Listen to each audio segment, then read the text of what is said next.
Honourable members, I have just come back from Lévêché, where I met Monseigneur Duron on your behalf. So I transmitted to him personally whatever we said this morning. I think the Prime Minister went just before me. And he wants me to convey to you his thanks for your deep sympathies. Thank you.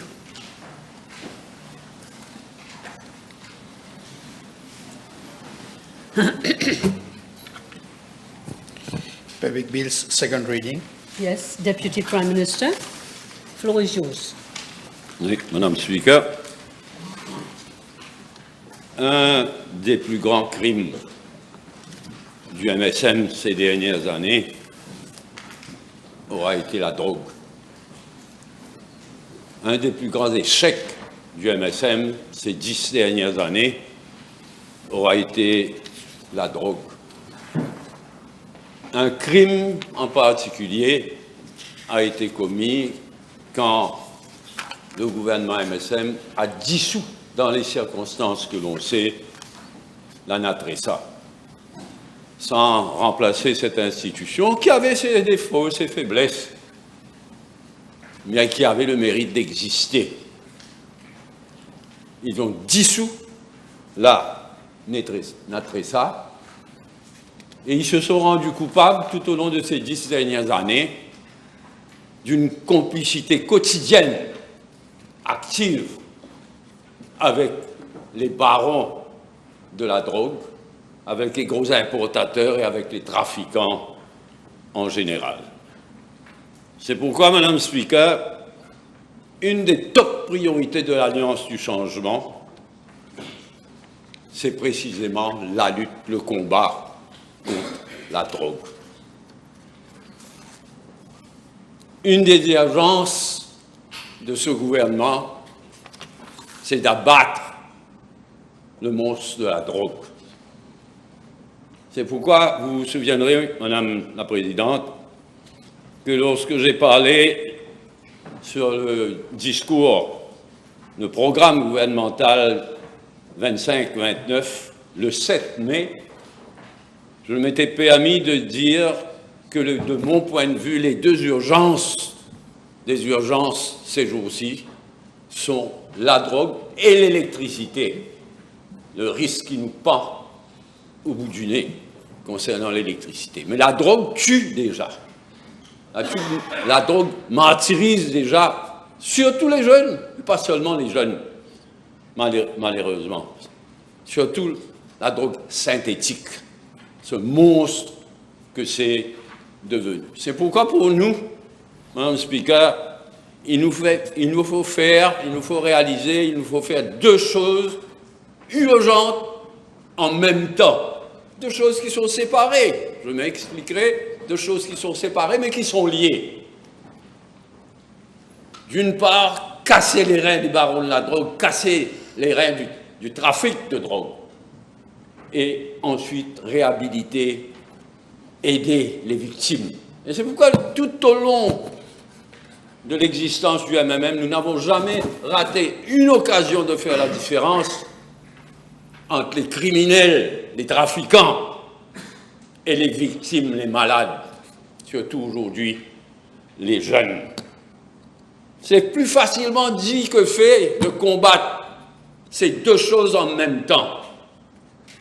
Casser les reins des importateurs de drogue, des trafiquants de drogue, et en même temps aider ceux qui sont tombés victimes de la drogue. En ce qui concerne le combat contre le trafic de la drogue, les choses sont aujourd'hui entre les bonnes mains du Premier ministre, du nouveau Premier ministre.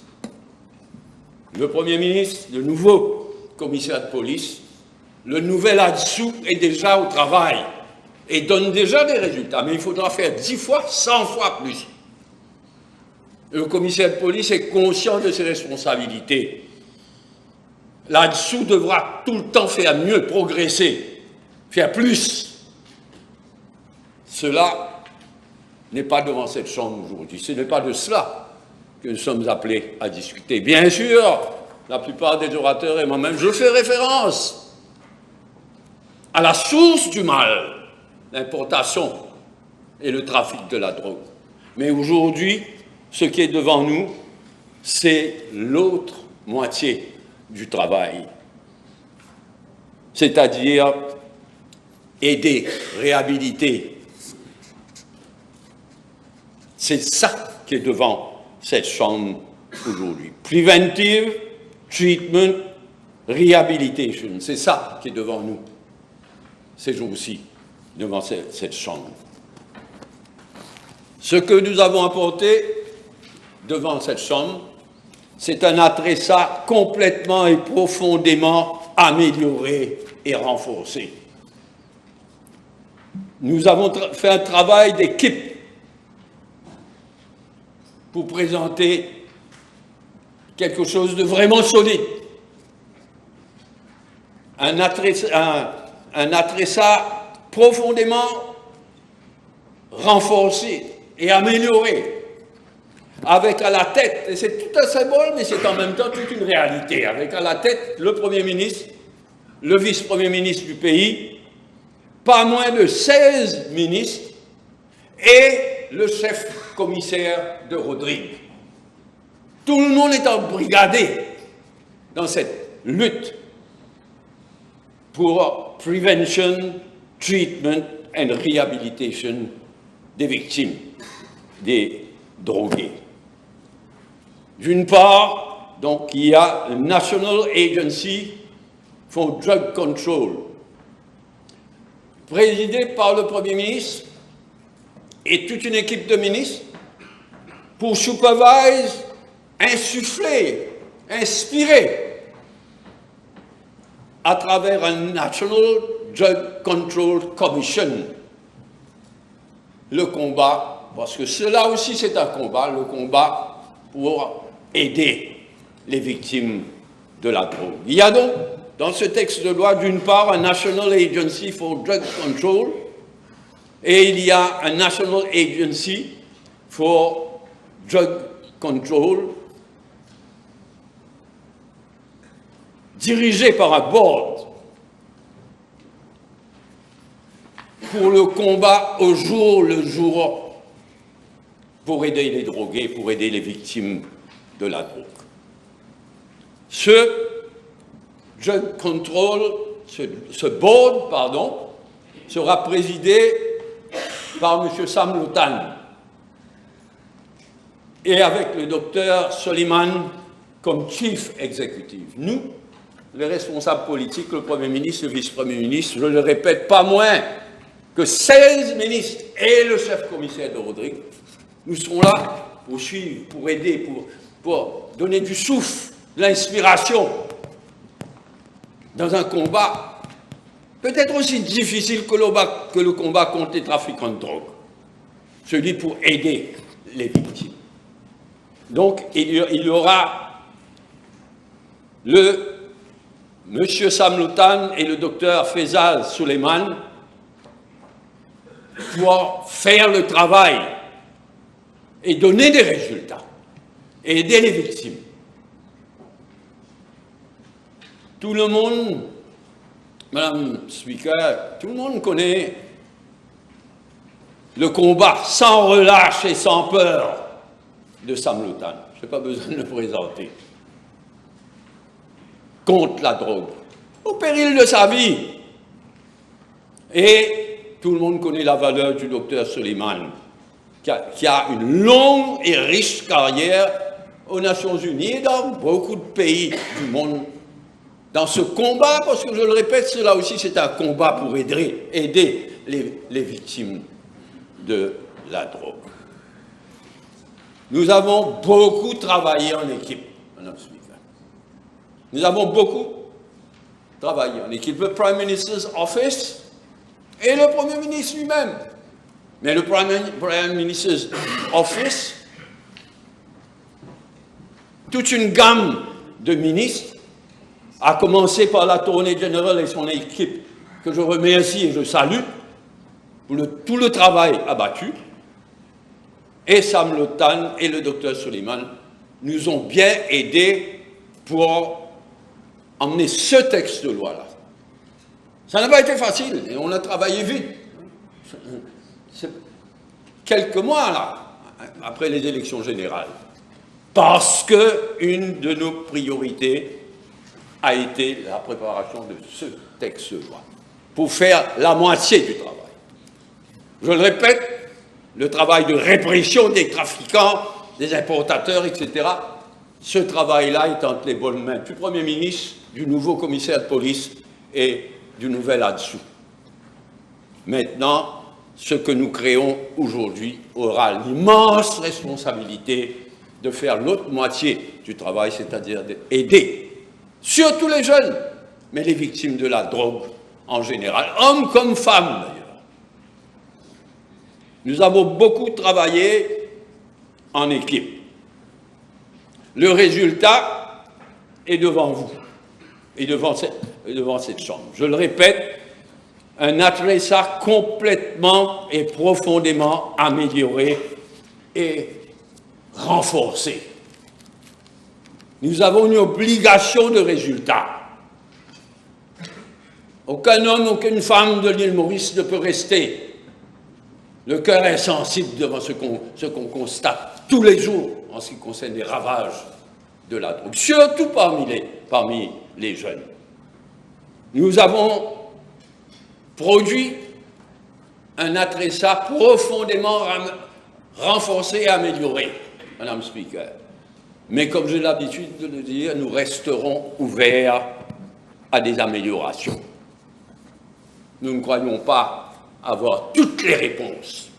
Nous avons fait notre travail, nous avons le droit d'en être fiers, pas d'avoir la grosse tête, mais d'en être fiers. Nous avons fait notre travail, mais nous restons à l'écoute, nous resterons à l'écoute. Nous resterons ouverts à des améliorations. Seulement, de grâce, donnez le temps à cette nouvelle institution de fonctionner. C'est à l'expérience que nous verrons ce qu'il faut améliorer, ce qu'il faut renforcer, ce qu'il faut changer même. C'est une grande aventure dans laquelle nous sommes tous engagés. Aujourd'hui parlementaires, demain responsables à la tête et au sein de cette organisation. Le board du National Agency for Drug Control, je tiens à le souligner, le board du National Agency for Drug Control inclut 6 ONG, 6 forces vives, 6 organisations non gouvernementales qui seront choisies, qui seront nommées par le Premier ministre après toutes les consultations nécessaires. Et il y aura, j'en suis certain, et il faut que ce soit ainsi, il y aura des débats. Il n'y aura pas seulement du travail fait pour aider les victimes, mais il y aura des débats aussi. Des débats en profondeur autour de tout le problème de la drogue, des victimes de la drogue, des façons de les aider. Nous sommes condamnés à un débat permanent pour trouver à chaque fois de nouvelles solutions. Et ce n'est pas les trafiquants de drogue qui manquent d'imagination ces temps-ci, malheureusement.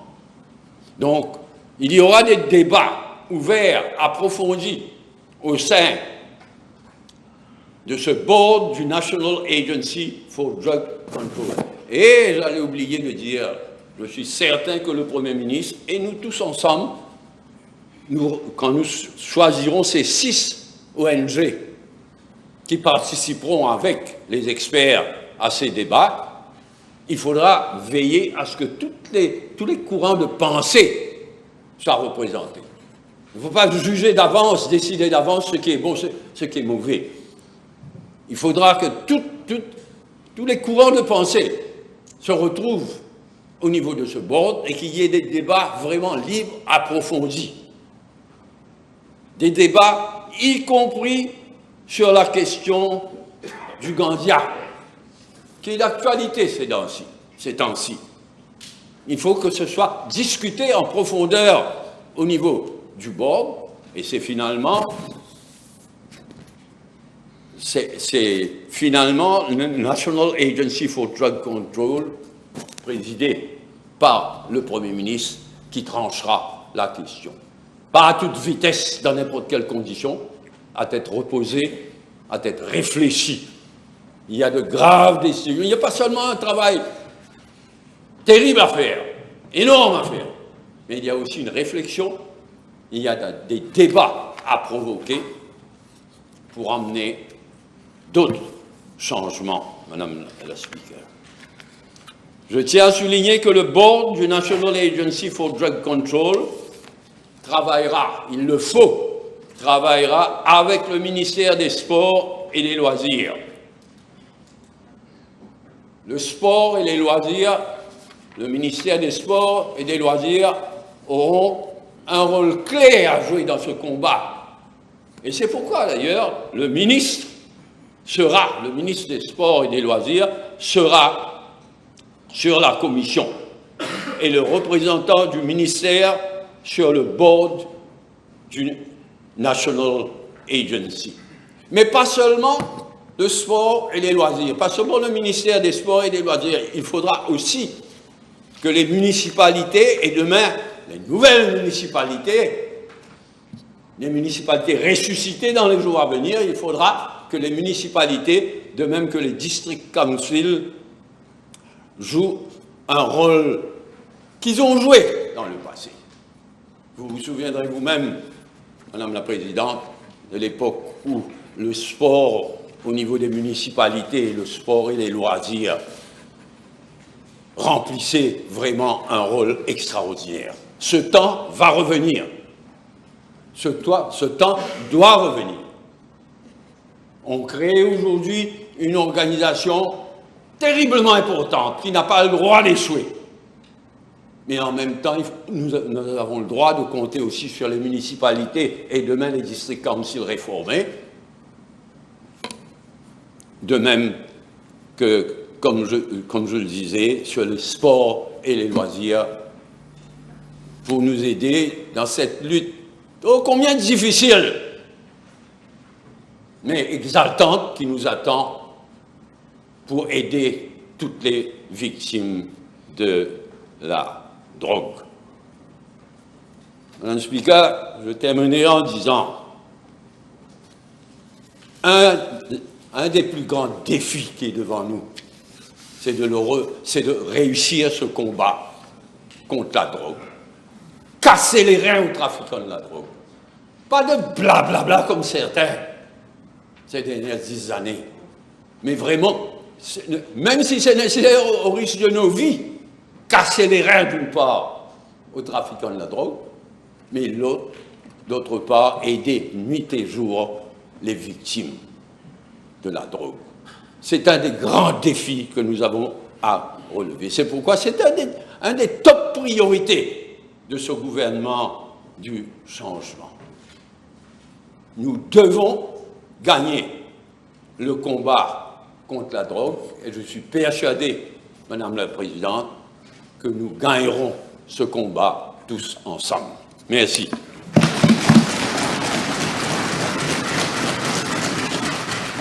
Je vous remercie. Je passe maintenant la parole à la députée de Port-Louis-Nord, Montagne-Longue. Merci, Madame la Présidente, de me donner l'opportunité aujourd'hui d'intervenir sur cet important texte de loi qui doit venir, je dirais, soulager les larmes de ces milliers de parents et d'individus qui souffrent.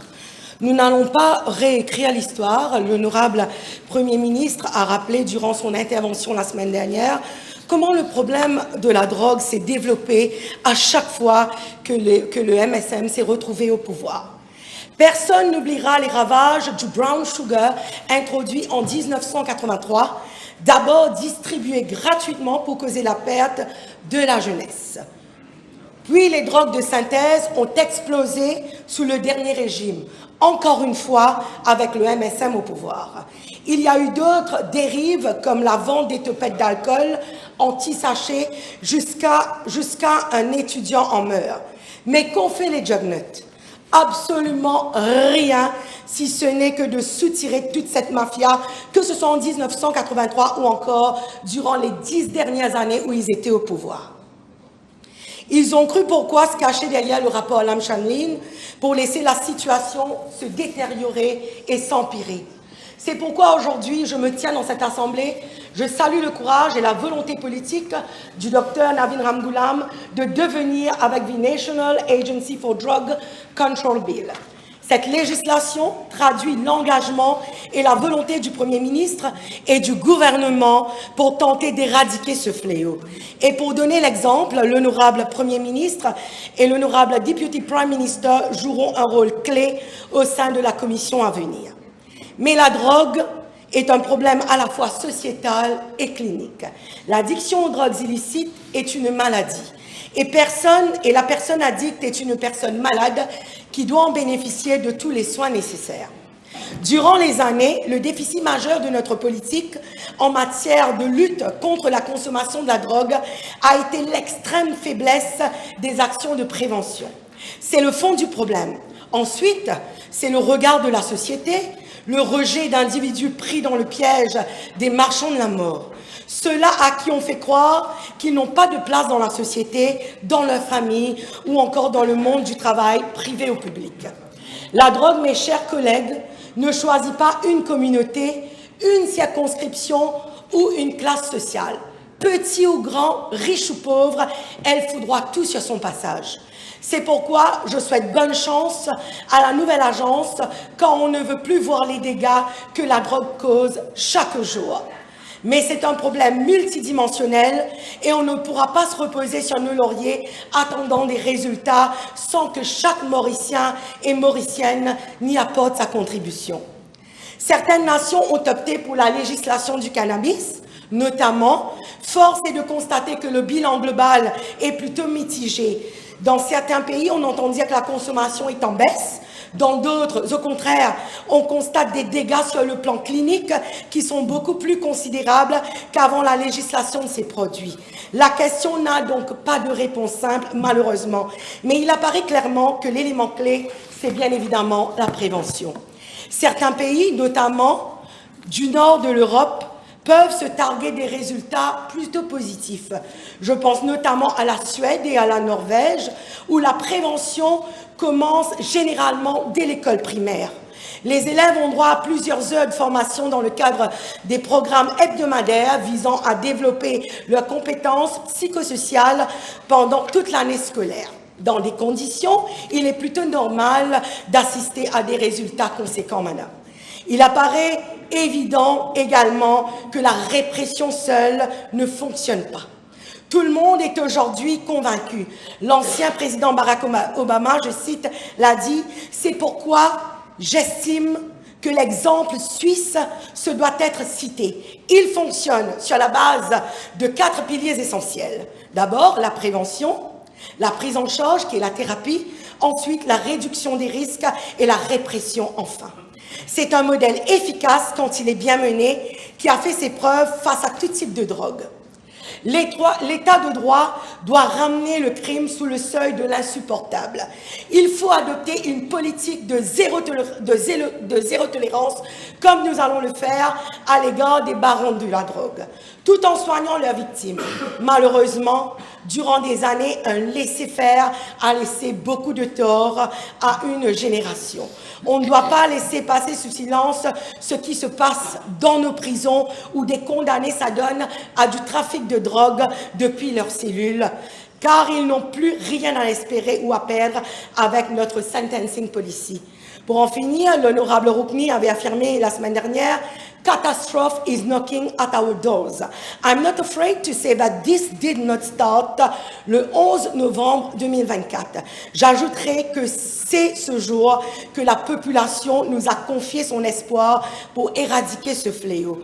Je souhaite à Sam Lotan et à son équipe de nous guider dans cette tâche ardue au sein de la nouvelle agence, de proposer des politiques en phase avec la réalité du terrain, de rester réceptif comme il l'a toujours fait, afin qu'ensemble, on trouve la lumière au bout du tunnel dans le combat contre la drogue.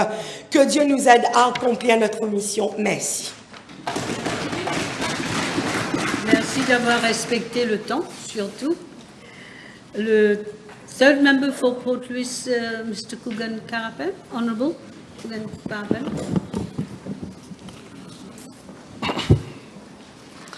Madame la Présidente, le temps qui m'est alloué pour intervenir sur ce projet de loi important étant assez limité, permettez-moi d'aller directement dans le vif du sujet. La guerre contre la drogue a été un échec total et retentissant. Ces paroles ne sont pas les miennes, mais celles de Volker Türk, le haut-commissaire des droits humains des Nations Unies. Ces paroles, il les a prononcées en décembre 2024, quelques jours à peine après la victoire retentissante de l'Alliance du changement aux élections générales à l'île Maurice. Oui, Madame la Présidente, la guerre contre la drogue a été un échec total et retentissant. Le haut-commissaire des Nations Unies a ensuite fait un plaidoyer pour une réforme radicale de la politique globale concernant les drogues, en mettant l'emphase sur le fait que des décennies de stratégies répressives et punitives ont détruit d'innombrables vies et endommagé des communautés entières. Il a de ce pas fait un appel urgent pour qu'il y ait un changement de cap vers une politique basée sur des données factuelles et centrée surtout autour des droits humains, mettant la santé publique, la dignité humaine et l'inclusion à l'avant-plan. Dans un monde parfait, il n'y aurait pas d'usagers de drogue. Tout le monde serait heureux et l'accès aux drogues serait inexistant. Seulement, la réalité est tout autre. On ne vit pas dans un monde parfait, à coup sûr, et c'est dans ce contexte que nous devons, en tant que législateurs de la société mauricienne, décider de l'approche à adopter en matière de politique de drogue. En écoutant les interventions de certains de mes collègues sur ce projet de loi, j'ai malheureusement l'impression que l'émotionnel a pris le dessus sur le rationnel. Déclarer la guerre totale aux trafiquants narcotiques est a priori l'option la plus logique. Éliminons l'offre et le problème sera résolu. Madame la Présidente, le chemin de l'enfer est pavé de bonnes intentions. Et il ne faudrait pas que le chemin de l'enfer de la drogue soit pavé des bonnes intentions de ce gouvernement. Je comprends tout à fait la volonté de certains, voire d'une majorité, de promouvoir une approche répressive et brutale. On veut tous protéger nos enfants après tout. Mais que faire quand cette approche a souvent été un lamentable échec à travers le monde? Un rapport du National Drug Secretariat, datant de 2021, estime la population d'usagers de drogue à Maurice autour de 55 000 personnes, soit 7,4% des personnes âgées entre 18 et 60 ans. Ce chiffre est probablement plus proche des 10% dans la réalité, soit un Mauricien sur 10 parmi la population active, ce qui constitue un marché économique extrêmement lucratif. La réalité économique est telle que tant qu'il y aura de la demande, l'offre suivra. Ne serait-il donc pas naïf de penser que le simple fait de traquer les trafiquants actuels fera disparaître les substances illicites. Peut-on réalistiquement empêcher la drogue d'entrer dans le pays compte tenu du fait qu'on habite sur une île? C'est pour cela que je privilégie l'aspect lié à la réduction de la demande de ce projet de loi. Il me semble plus logique de s'atteler à réduire la demande, car l'offre ne peut survivre en l'absence de demande. À ce stade, je trouve opportun de faire une incursion dans la valeur marchande du trafic de drogue dans le pays. La valeur marchande des saisies de là-dessous entre 2018 et 2022, toujours selon le National Drug Secretariat, se situait à 11 milliards de roupies. Oui, Madame la Présidente, 11 milliards de roupies. Et là, on ne parle que de ce qui a été saisi. Quand on sait que la drogue se vendait à peu près librement sous le précédent régime, on peut facilement déduire que la valeur marchande annuelle du trafic de drogue dans notre République dépasse facilement les 10 milliards de roupies annuellement, si ce n'est les 15 milliards. Et quand on considère le prix de revente des substances narcotiques, on comprend facilement que le trafic de drogue est la vraie poule aux œufs d'or de l'économie mauricienne.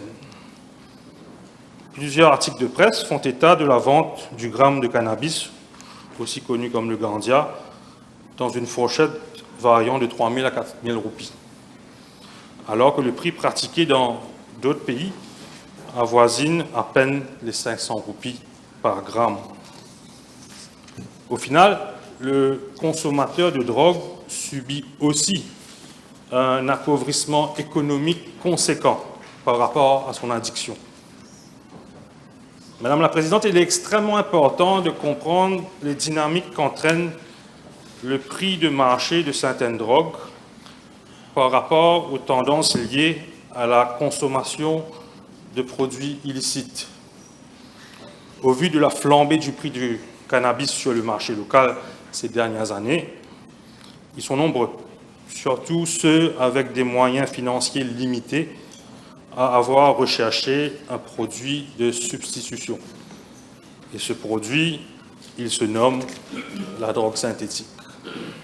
Cette drogue de synthèse, à base de produits extrêmement nocifs pour la santé, certains parlent même de poison pour rats, est en train de zombifier notre jeunesse. Ma circonscription, ainsi que toute la région de Port-Louis, est sévèrement affectée, particulièrement les quartiers dits populaires. Alors que le cannabis est considéré par tous les experts comme étant moins dangereux que des substances comme l'héroïne, la cocaïne, l'alcool et la cigarette, les drogues de synthèse sont mortelles. Ce sont des poisons. Il y a malheureusement un flou en ce qui concerne le taux de mortalité lié à l'usage de drogue dans notre société.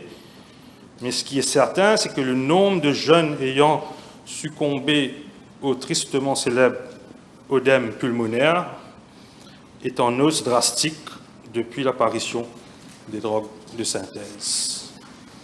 Ils sont des dizaines, voire des centaines de Mauriciens à avoir perdu la vie après avoir consommé des drogues de synthèse. Madame la Présidente, il y a une urgence nationale par rapport à la prolifération des drogues synthétiques. Il nous faut agir, et agir rapidement et de façon décisive. Madame la Présidente, l'espoir de ce projet de loi réside dans la création de la National Drug Control Commission, une instance dans laquelle siégera 16 ministres, sous la présidence du Premier ministre et du Deputy Prime Minister. Et c'est aux membres de la National Drug Council Commission que je m'adresse pour conclure mon intervention. Au vu de la situation alarmante dans le pays, surtout concernant la prolifération des drogues synthétiques, je leur demande de considérer la politique du moindre mal, c'est-à-dire le principe qui aide à prendre des décisions éthiques dans des situations moralement difficiles. Au nom de la réduction des risques au niveau national, je leur demande sérieusement de considérer un assouplissement de la position gouvernementale vis-à-vis du cannabis, allant même jusqu'à sa légalisation. Et cela pour sauver notre jeunesse. L'alcool et la cigarette, deux drogues plus dangereuses que le cannabis pour la société, se vendent déjà librement et rapportent beaucoup d'argent aux caisses de l'État. Une bonne dizaine de milliards de roupies annuellement. Une légalisation du cannabis permettrait non seulement au gouvernement de prélever une taxe conséquente, mais bénéficierait aussi grandement à la société. Premièrement, l'appauvrissement systématique des usagers de drogue au profit d'une poignée de trafiquants serait grandement ralenti. Et deuxièmement, peut-être plus importante, la situation chaotique, surtout dans les quartiers populaires où règnent en maître les trafiquants et leurs acolytes, devrait connaître une amélioration notable. Pour véritablement combattre le fléau de la drogue, il faudrait s'y prendre bien en amont. La raison principale pour laquelle des personnes se droguent et développent une addiction est la recherche d'un échappatoire. Échapper à quoi? Échapper à des traumatismes de l'enfance ou de l'adolescence, que ce soit des abus physiques, verbaux ou sexuels, ou même encore le fait d'avoir évolué dans un environnement familial toxique. Les recherches démontrent clairement qu'un adolescent victime de traumatisme pendant l'enfance est 3 fois plus à risque de développer une addiction.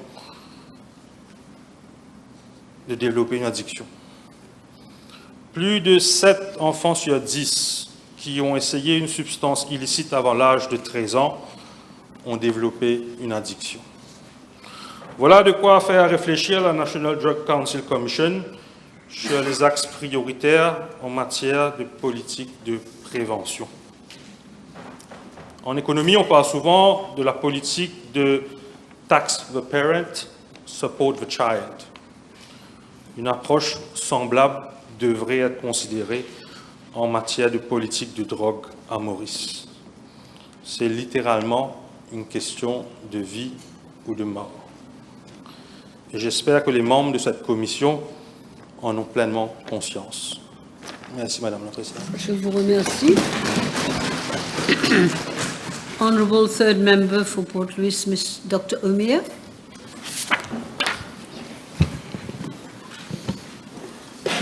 Thank you, Madam Speaker. This bill could not have come at a better time, particularly when we are witnessing the changing landscape of drug consumption in the country at large. Madam Speaker, this bill has been comprehensively enacted as it entails virtually all the aspects of drug prevention and drug control, looking into what we call rehabilitation, substitution therapy, and reinsertion in the community. However, there are still a lot of questions that are being asked about the dispensing of methadone in certain areas. I would urge the Commission, the NADC, to look into, of those who are stable, whether home dispensing of methadone should be a reality for some, irrespective whether the other drugs such as buprenorphine can be used. We have also seen that this bill has entailed and mentioned the collateral consequences of drug consumption in the field of medicine, particularly in HIV, AIDS, hepatitis. I would ask and request the mover of the bill to also consider having as an entity a special vascular unit that will look at all drug users who has been using intravenous drugs and have had their veins blown off or destroyed. Likewise, we see them with heavy bandages on the right, left arm or feet. Madam Speaker, the choice of the Prime Minister, the head of the Commission, together with the Deputy Prime Minister, highlight the seriousness with which the government approaching the drug issue control. It brings political authority. Notwithstanding the inclusion of this Attorney General is an important step as drug policy entails legal and constitutional issues, as well as our drug policies need to comply with legal framework and human rights standards. Madam Speaker, everybody in this House must have been horrified and dismayed at the sight of seeing individuals who have been consuming synthetic drugs, semi-arch on their motorbikes, flex on the roads, cannot stand on their feet, scramble to get from the roads, and sometimes looking oblivion to what's going around them. Such is the powerful effect of the neurotoxin of the drugs that are present, that these people can no longer have any idea where they are. The black mamba and owls of the past, new craze, paper synthetic drugs, lapai, and now we are seeing videos of students going to school using a much new method, huffing, taking and sniffing from bottles. This will have to stop. I'm sure the NADC will be looking at that. Madam Speaker, as the bill clearly mentioned, the collaboration of the forensic department together with international agencies is obviously important to increase the precision of tracking and identification of drugs. However, drug lords and drug barons are always a step ahead because they are under their hand a new explosive cocktail that they can find their hands and that have severe immediate neurotoxic effect that will make it more appealing to the drug consumers. It is extremely very complicated to have advanced knowledge of the pharmacokinetic and the thermodynamic capacities of these new toxic drugs. I strongly recommend that benzene, acetone, methanol, or others that are being used as solvent be classified substances and rigorously controlled. Therefore, if forensic department will always be a step backward due to the imagination of drug traffickers and drug barons, we have to look at the social determinants of drug control. And this is why, Madam Speaker, brings me to the chain of transmission of drugs in the country. Drug barons and drug lords need to survive only because they have intermediaries that work for them to dispense their lethal product to those who are hooked on taking drugs. Who have not seen the slanky, aux allures louches of individuals sitting on the streets, crouch on their knees, and hoping to get their next victim and get them to buy drugs. These people are the ones that are the intermediate to what I call these drug barons and their CEOs, if I can make it that way. Who has not been a visit to Richter Cemetery, Bois Marchand Cemetery, line along completely, houses after houses, these intermediate jockeys, as we call them, these jockeys. And today, not recently, 5 days ago, there's a new trend. We have moto jockey. They are the ones who come, pick you, take you to the drug den and buy it. And there was quite a fight, if I can put it, in my constituency only a few days ago. We have to act, the NADC will need to act with full decisive and deterring manner, using the full force of the law to keep our streets clean. Our streets have to be kept clean. I'm talking about the capital, the city, where I've grown up, where I'm a member of the assembly. The streets need to be complete. We need to steal the fear factor in them. Likewise, simple example, Donald Trump wanted those who did not have a passport or the permit to stay in this country to get out. And he targeted Chicago. You know what happened? At 5 o'clock, Chicago is clean. No cars, no parties, no people on the street. The fear factor was instilled. Madame Speaker, ces mini-laboratoires de drogue synthétiques ou succursales de vente, comme je les appelle, où j'ai grandi dans la capitale, font pillon sur rue. Même tous les jeunes de certains quartiers qui vont acheter des friandises dans la boutique du coin peuvent vous dire exactement où se vend la drogue, où se vendent les drogues synthétiques. Mais pourquoi? Et pourquoi jusqu'à maintenant, ces marchands de la mort ont pu continuer de plus belle? La volonté de l'ancien gouvernement n'était pas là et certaines brebis galeuses de la force policière étaient des maîtres trop occupés à frotter du gel et pendant ces 10 dernières années. L'ancien gouvernement nous a dit ad nauseum, Mopoukas les reins la trafic en la drogue. Mais qu'est-ce qui s'est passé? Zolfine caresse trafic en la drogue. Mais non, on les a vus dans tout son sens. Les Franklin, les frères Gorobi, les Diodanier, ses bonbonnes, le tractopelle au destinataire inconnu, et ses balades en mer avec ses députés en bel loisir. Pendant 10 ans, l'histoire s'est répétée comme avec le même gouvernement MSM qui s'est répété les Amsterdam Boys. Madame Speaker, pas plus tard que 5 jours de cela, il y a un rapport que l'île Maurice et Air Mauritius has been identified as being in the limelight in the traffic of drugs. I have the paper, I can share it with anybody. I'm sure many of you have it. And talking about ghost suitcases. Who has been bringing ghost suitcases in this country? This has started from the previous government, and the NADC should look under his umbrella as any authority, the narcotics and everyone, to make sure that this should stop. Madame Speaker, en tant que député candidat aux élections de novembre 24, le combat contre la drogue et ses cigarettes était de façon régulière, et ces avocats qui étaient candidats, je me faisais un devoir de les dénoncer, qui ont été mentionnés dans le rapport Lam Changlin, quitte à m'attirer des foudres de leurs partisans. Pourquoi? Pourquoi je l'ai fait? Parce que semaine après semaine, j'ai assisté à des funérailles où les pères de famille enterrent leurs jeunes de moins de 30 ans. C'est pas facile à voir un papa porter le cercueil de son enfant, aller au cimetière seulement à cause de l'hécatombe de la drogue. Mais ma plus grande satisfaction a été le jour du dépouillement, quand dans les salles de décombres, j'ai été très content. Sur les votes, je n'ai reçu aucun vote des sympathisants du MMM, quitte à sortir 3e dans la circonscription. Du MSM. Sorry. Je répète, aucun vote de sympathie du MSM, quitte à sortir 3e. Madame Lam Changlin, Madame Speaker, the Lam Changlin report has described our seacoast as porous.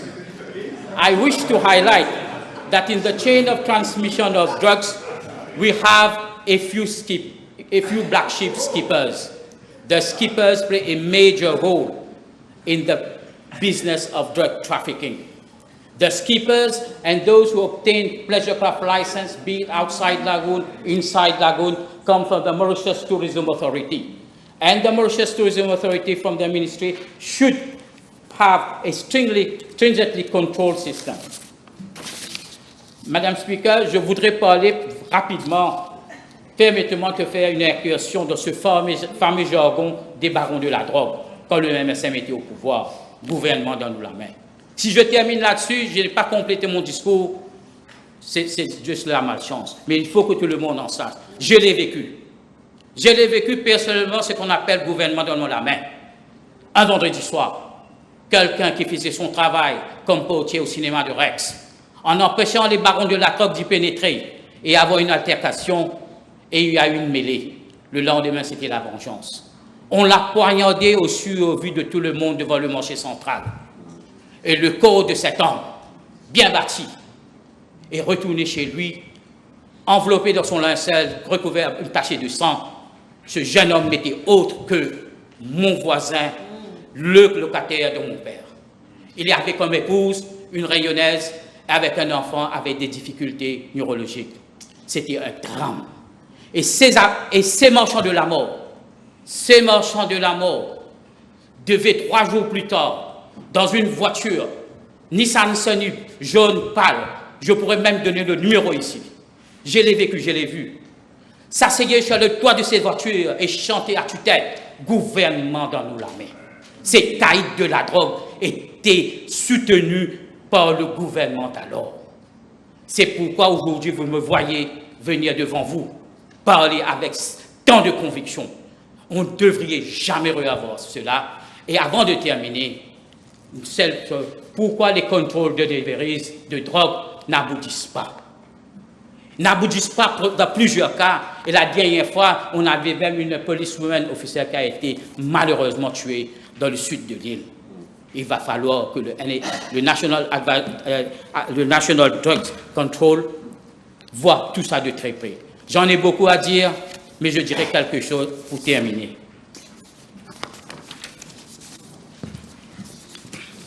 Juste pour terminer, madame, une minute. Je suis un peu perdu. The NADC has an immense job to do, a really big job. I wish good luck to Mr. Suleiman, Dr. Suleiman and Mr. Lutan, whom I have known very well. Dr. Suleiman has been a colleague of mine, and I have seen his dedication in the prevention of drugs. And I congratulate the Prime Minister and the Deputy Prime Minister for have brought such an important bill to the House as a tangible proof of our electoral pledges within the initial 6 months of government. Good luck to you all. Thank you. Thank you, Dr. Honourable Third Member for Black Flag, Bon Accueil. Mr. Ramkalawan, yes. Madam Speaker, I rise today to express my wholeheartedness support for the National Agency for Drug Control Bill, the NADEC, a bill that in my humble view represents not just a legislative step forward, but a necessary moral reckoning. For years, we in this House have heard, and at times perhaps too easily forgotten, the stories that have emerged from the underbelly of our society. Stories of young lives cut short, of parents waking up every day to the grief of having buried a child, not because of accident or because of a disease, but due to the steady and silent poison that is drug addiction. Honorable members, we cannot pretend not to have seen these tragedies. We cannot pretend that they happened in the shadows. These are stories that played out in every corner of our republic, in our city and towns, in our villages, and yes, even in every constituencies we are privileged to represent. For every name we remember, there are countless others we do not. Yet each of them was someone's son, someone's daughter, someone's world. And all the while, the cries of parents, siblings, and entire communities echoed unanswered.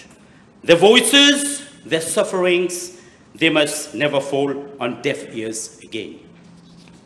Madam Speaker, one of the objectives of this bill is to allow the coordination and monitoring of the treatment and rehabilitation of persons who use drugs and the social integration.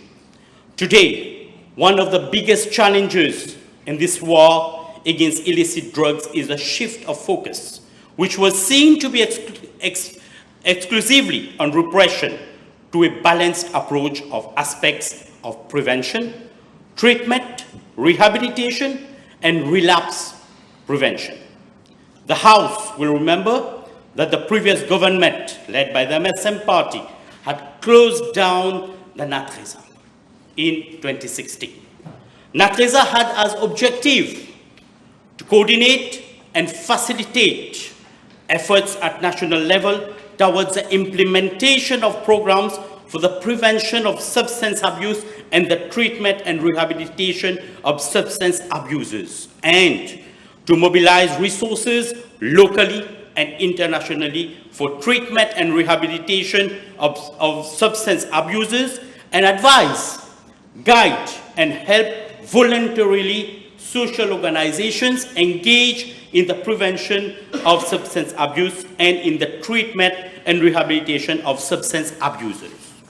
However, since the dissolution of the NATRESA, and at no time, neither had the previous government enforced the law to concentrate on the prevention aspect, to channel victims to appropriate rehabilitation center, nor has the previous government set up an appropriate program to emphasize on the social reintegration of illicit drug users, which is why the need for this bill to be passed, and it should be supported. The war against illicit drugs requires a scientific and step-by-step approach, as rightly recommended by the Commission of Inquiry on Drug Trafficking report. It is important that we also focus on the psychosocial, cultural, and contextual factors that are pushing the youngsters to the initiation with drugs, of which the continued use is leading to abuse and dependence. This is why the creation of the NADEC is not merely important. It is urgent, it is essential, and is long overdue. This new institution will be far more than a rebranding exercise. It is envisioned as a central, empowered body to oversee, coordinate, and execute a national drug control strategy with truth, with empathy, and with clarity of purpose. It will address both sides of the crisis. On one hand, the demand for drugs through structured prevention campaigns, rehabilitation services, and meaningful social integration of those affected. On the other hand, the supply of drugs through coordinated efforts to disrupt trafficking, reduce availability, and prosecute the networks that profit from the misery. Importantly, the bill recognizes that harm reduction must be part of our approach. We can no longer accept a one-size-fits-all punitive model. We must instead support those battling addiction as persons in need of help, not just punishment. This includes reducing the transmission of HIV/AIDS and hepatitis C, which disproportionately affect persons who use drugs. The NADEC will be backed by a well-defined administrative structure comprising several divisions, including policy and strategy, rehabilitation, public awareness, and prevention. This institutional architecture is designed to ensure not just operational efficiency, but a holistic and human-centered response to drug abuse. And let us not overlook the most crucial element, the creation of the National Drug Control Commission, to be chaired by the Prime Minister himself. This will ensure direct oversight and high-level policy alignment, as well as synergy across all relevant ministries. It demonstrates political will at the highest level, a clear message that the government will no longer tolerate fragmented or half-hearted approaches. Madam Speaker, this bill is a turning point. It is our opportunity as legislators and representatives of the people to finally say, we have heard you. To the mother who lost her son, to the father whose daughter vanished into the cracks of a broken system, to the child who no longer remembers what a safe home feels like. How can I forget the episode at Fond du Sac some years back? And I have as witness my friend, Honorable Ganga Parsad, Honorable Bichuk, where a grandmother rushed toward us with tears in her eyes. I quote, Hamad Nati, Hamad microwave, 200 rupiah mein bech delak la drogue khatin. Which means, my grandson sold my microwave for 200 rupees just to buy drugs. It is a declaration that we, as a nation, are prepared to confront the drug crisis not only with the force of law, but with the force of compassion, planning. Let us not delay or dilute what is necessary. Let us rise to the occasion and enact this legislation with the seriousness it deserves. As an educator of sociology, this direction is of utmost importance. The whole process from initiation to physical and psychophysical dependence has to be properly understood and explained in each school, colleges, and to all other stakeholders. We need to encourage the whole Mauritian community to mobilize against drug trafficking, use and abuse, impact on the mindset change, provide efficient resources to the authorities, and more so, work alongside socio-cultural organizations whose contribution is essential in reaching out to all citizens of the country. Today, Madam Speaker, the drug situation is very alarming in schools and colleges. And for this, we need to act fast and in a very efficient manner. Therefore, we need to address issues such as inadequacy of sensitization programs, lack of mechanisms in identifying vulnerable students, and lack of specialized mechanisms consisting of experts who can contribute in psychosocial aspects. L'encadrement of those youngsters have to be considered as the Commission of Inquiry on Drug Trafficking report 2018 highlighted. The drug issue was being undermined and not taken seriously, as warranted by authorities, and thus concerned stakeholders did not assume their role as to drug issues in schools and colleges. Effective treatment approaches accompanied by well-structured psychosocial support services with a clearly defined roles and responsibilities of all personnel involved have to be considered under this bill.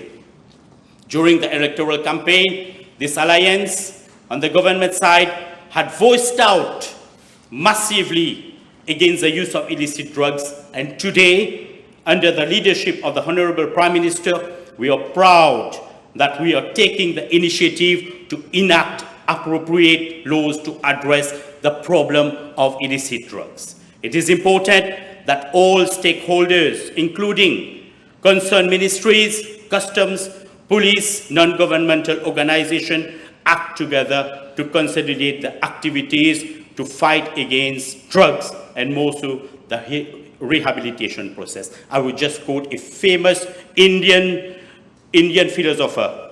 I quote, जिस उम्र में जवानों को मोहब्बत का नशा करना चाहिए, उस उम्र में वो नशे की मोहब्बत में है. Which means at the golden age of being intoxicated in love, the youth of today is in love of being intoxicated to drugs. Thank you, Lady.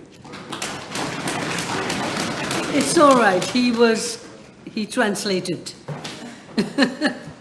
We're being nice.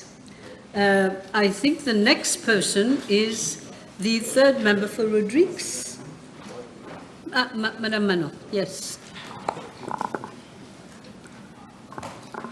Madam Speaker, my speech won't be a long one, but I could not stay silent on such a bill relating to drugs, as my speech does not entail only my voice, but it echoes the voice of my people who live in fear of Rodrigues becoming a haven for drug traffickers, and whose hearts are heavy with worry as our youth stand vulnerable to the devastating grip of synthetic drugs. Albert Einstein said, "The world will not be destroyed by those who do evil, but by those who watch them without doing anything." End of quote. Today we stand at a critical juncture, faced with a reality we can no longer ignore. The fight against drugs is not just another agenda item. It is and must remain one of the most urgent and vital missions of this government. This bill marks a crucial first step in the fight against drug proliferation, paving the way for other legislation on drugs to follow. The drug situation in Mauritius is dire, and as Rodrigues forms an integral part of our republic, it must not and cannot be spared from the same level of attention and action. If anything, Rodrigues, given its size, isolation, and social vulnerabilities, demands even greater vigilance.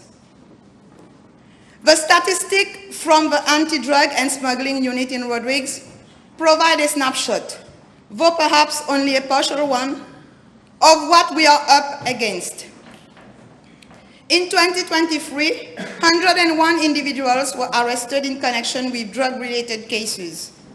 Among them, just one juvenile. This number dropped to 40 in 2024. A positive sign, maybe, but we must look deeper. These arrests were primarily linked to cannabis. Cases involving the uprooting of plants, possession of seeds, smoking cases, and smoking apparatus. There were no reported cases involving hard drugs, and just 2 cases in 2023 related to psychotropic pills. On paper, these numbers may seem very modest compared to mainland Mauritius. But reality, as echoed by NGOs, hospital workers, and youth officers on the ground, may be far more troubling. We must acknowledge a crucial limitation. Rodrigues currently lacks the facilities and tools to detect hard drug consumption or synthetic drug influence. This is not a luxury, it's a necessity. We cannot allow ourselves to be lulled into a false sense of security. We cannot wait for a crisis to erupt before we act. As of now, Rodrigues has no adequate treatment and rehabilitation center, but there are work being done towards such by the Commission of Health, with the means available, of course, but we need more help. This is why Rodrigues also welcomed this bill, because we must be prepared, Madam Speaker. What happens if the numbers we see are just the tip of the iceberg?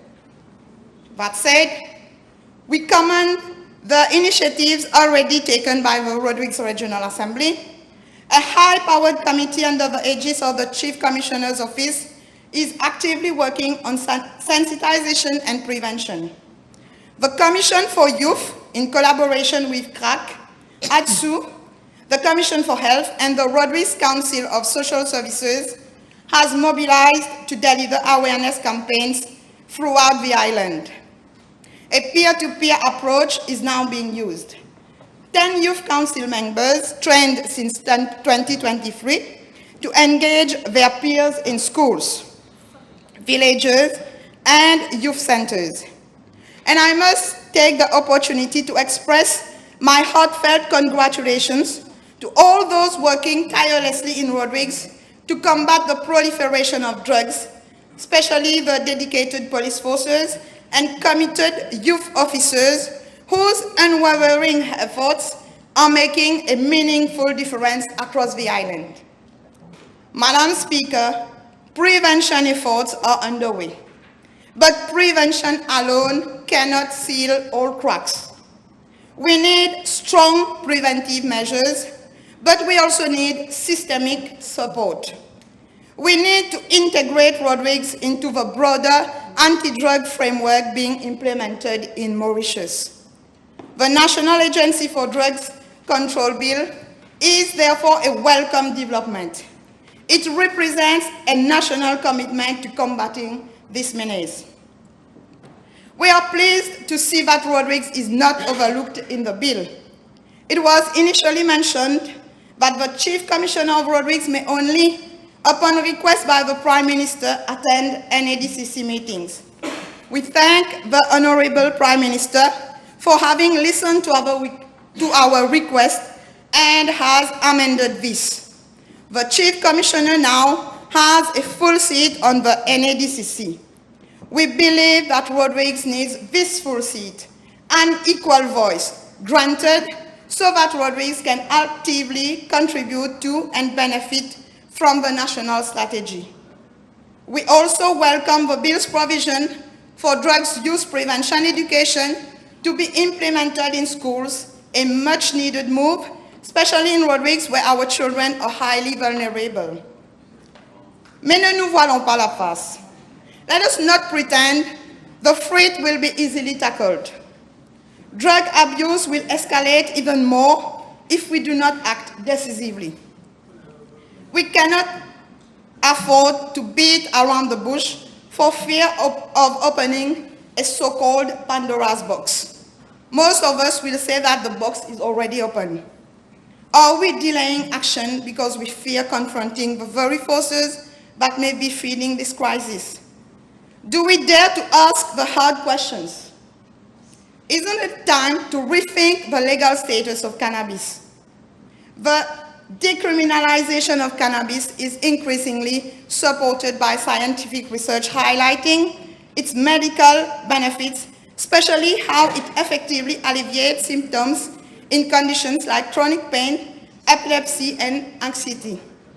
Given these findings, many argue that maintaining the criminal status of cannabis ignores its potential as a safer therapeutic alternative. But this shall be another debate, but I humbly ask the NADCC to address as urgent. I am sure this bill is a precursor to the one that our nation really seeks. Madam Speaker, the time for reflection is over. The time for action is now. We must ensure that Rodrigues remains a land of hope, and we must give Mauritius its time of salvation. This bill is a step in the right direction, but it must be backed by equal commitment, resources, and representation. Let not our fear fail our children. Let not our inaction fail our future. With these words, I commend this bill, Madam Speaker. Honourable members, I would appreciate if the Deputy Speaker could take the chair.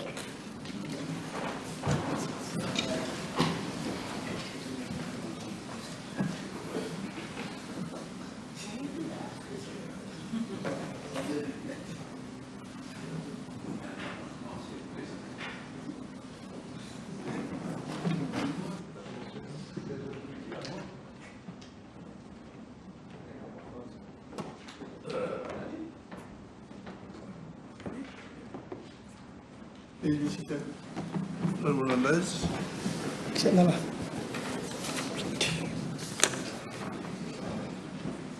Honourable Prayag, you have the floor.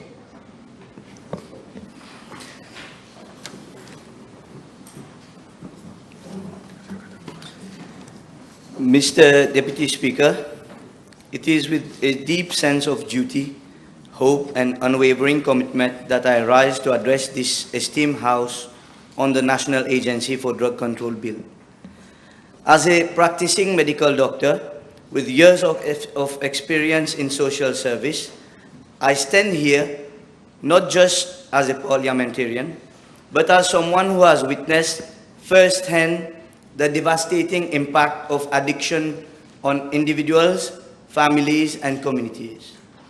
Today, we are having a legislative framework that reflects our collective resolve to confront the scourge of drugs that has plagued our nation for far too long. I begin by commending our Honourable Prime Minister and Deputy Prime Minister for their visionary leadership and urgency in bringing forward this meticulously crafted bill. Their dedication to addressing this pressing issue head-on is a testament to their commitment to the well-being of our nation. Mr. Deputy Speaker, recent surveys paint a sobering picture of the drug epidemic in Mauritius.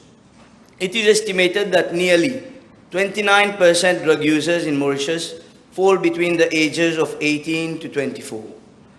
It is on our streets, it is in our schools, and even in our homes. This bill needs to be addressed with compassion, clarity, and a commitment to safeguard the future of our youth. The success of this bill depends on us, on our collaboration, and our determination to make it work. It demands that we rise above partisan divides and work together for the greater good of Mauritius. Mr. Deputy Speaker, the drug problem is not just about substances. In addition to stolen youth and shattered families, it is also about the overburdened healthcare systems and rising crime. It is about the invisible chains that bind individuals in the cruel cycle of addiction and exclusion. This national emergency demands decisive action, strategic coordination, and a robust institutional response. Mr. Deputy Speaker, being a healthcare professional, I will only speak briefly about two important aspects today: demand reduction and harm reduction. I wish to emphasize the importance of demand reduction. Substance use disorder are well-documented pathologies requiring proper diagnosis and treatment according to the latest editions of the Diagnostic and Statistical Manual of Mental Disorders, edition 5, and the International Classification of Diseases, edition 11. Mr. Deputy Speaker, addiction is not a moral failing or a lack of willpower. It is a chronic brain disease. According to the National Institute on Drug Abuse of the United States of America, addiction is defined as a chronic relapsing disorder. It is characterized by compulsive drug seeking and use despite adverse consequences. The term chronic, meaning persisting and constantly recurring, is crucial here. This understanding has profound implications on how we approach treatment and policy making. Mr. Deputy Speaker, it is time we recognize that individuals struggling with addiction are patients in need of care. It is time we move beyond punitive measures. Just as we manage chronic diseases like diabetes and hypertension with long-term care and support, addiction demands sustained evidence-based interventions. It requires medically assisted treatments, harm reduction strategies, and comprehensive rehabilitation programs, including cognitive behavioral therapy. This bill provides us with an opportunity to establish specialized, universally accessible departments and rehabilitation centers staffed by experts in addiction medicine, psychiatrists, psychologists, specialized nurses, and other healthcare professionals. The Ministry of Health and Wellness will have a crucial role in addressing this dormant situation, aggravated during the previous 10 years. In this regard, I invite my fellow members of the House to refer to the Rat Park study conducted by the Canadian psychologist Bruce K. Alexander in the late 70s. This study challenged the prevailing notion that addiction is solely driven by the pharmacological effects of drugs. Instead, it highlighted the critical role of environmental and social factors in addiction. It reminded us that social connection between mental stimulation and overall well-being are essential in reducing addictive behaviors.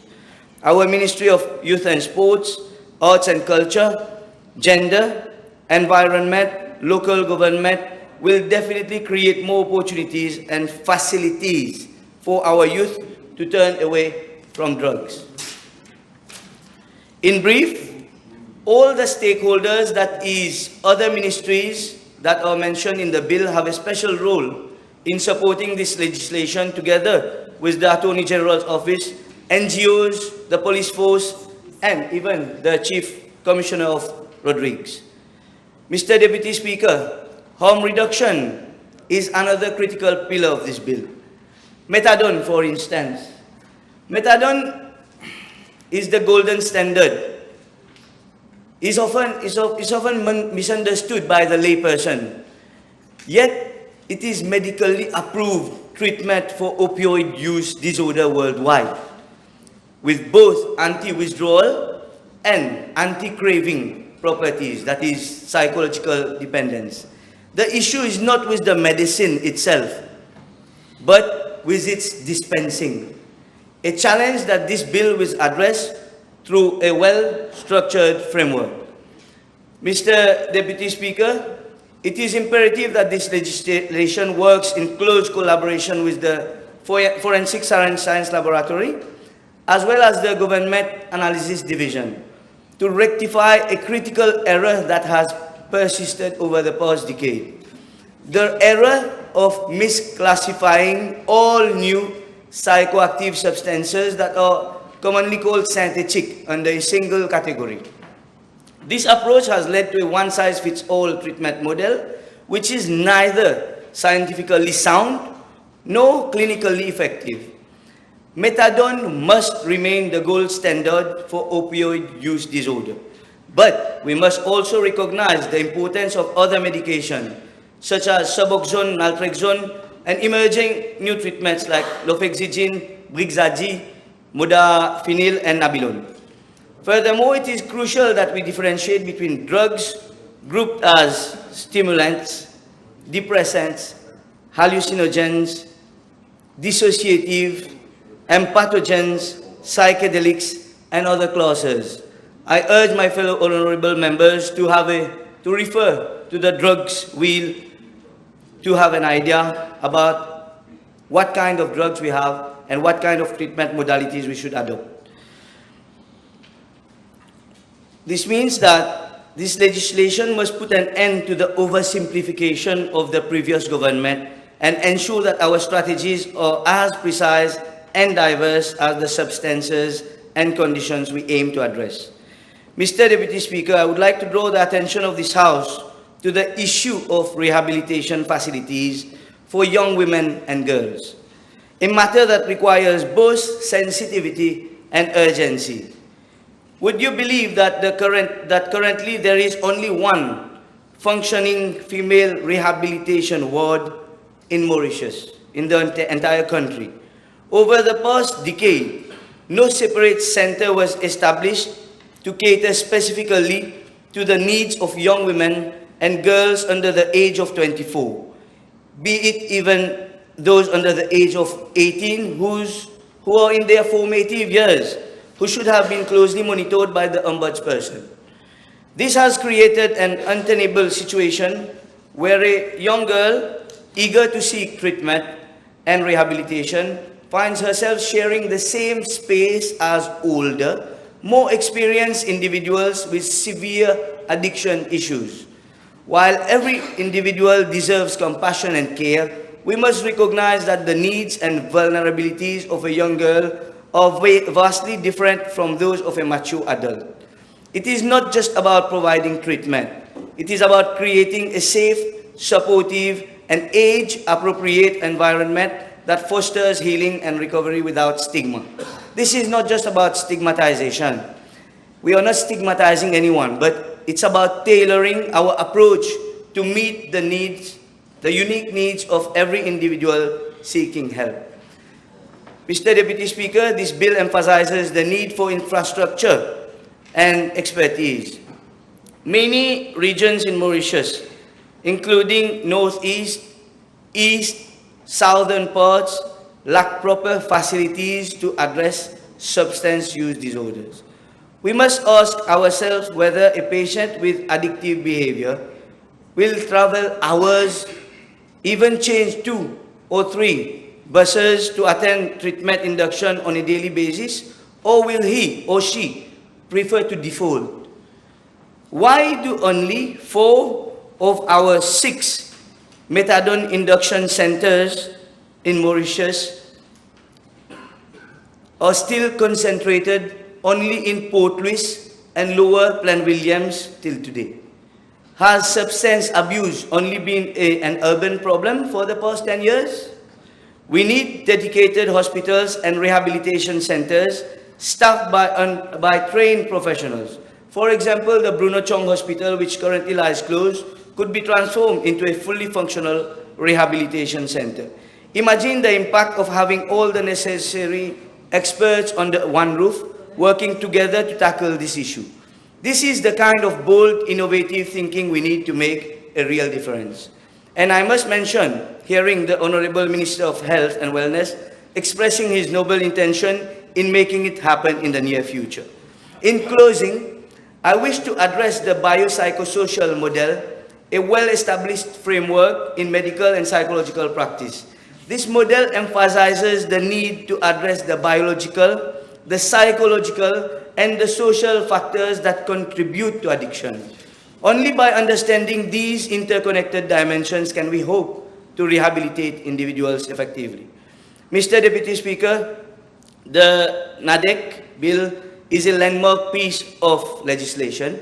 It reflects our collective commitment to addressing the drug problem in Mauritius with intelligence, compassion, and determination. It acknowledges the complexity of addiction, the importance of harm reduction, and the need for comprehensive, coordinated action. Let us not underestimate the challenges ahead. Let us not lose sight of the hope this bill represents. Together with unity and resolve, we can build a healthier, safer Mauritius for future generations. This bill will not end drug abuse overnight, but it will definitely begin something more powerful, a coordinated, intelligent, and humane response that saves lives and futures. Thank you. Thank you. Honorable Second Member for Rivière des Anguilles, Souillac. Let me remind you, you have only 10 minutes. Thank you, Mr. the Deputy Speaker, sir. I would like from the very outset to inform this august assembly that the National Agency for Drug Control Bill might be one of the most important bills to be discussed during this mandate. If there is a problem qui ronge notre société, a problem with a capital P, which is slowly but surely devastating our society, it is a drug problem. I mean drug trafficking and drug addiction. Si on reste les bras croisés et ne rien faire, this social scourge may contribute to societal collapse. Indeed, Mr. the Deputy Speaker, this bill has a power of bringing a social change by changing the behavioral pattern of certain people. And in our fight against drug trafficking and drug dealing, this bill may represent a game changer. As a father, as a citizen, as a politician, and now as a member of this government, we are duty-bound to fight against this national problem. As the Honorable Prime Minister said, it represents a national commitment. Mr. the Deputy Speaker, I will stick to this paradigm in dealing with this bill, namely, where are we now, where we want to be, and how do we reach there. Where are we now has been discussed lengthily by all my colleagues since last week. From their intervention, supported by facts, figures, and examples, I can rightly conclude that, firstly, never in the history of this country, so much drugs have entered the country in the last 10 years. Secondly, never in the history of this country there has been so much drug addicts in each and every corner of the country. Personne n'est à l'abri. This is where are we now. My second question, where we want to be.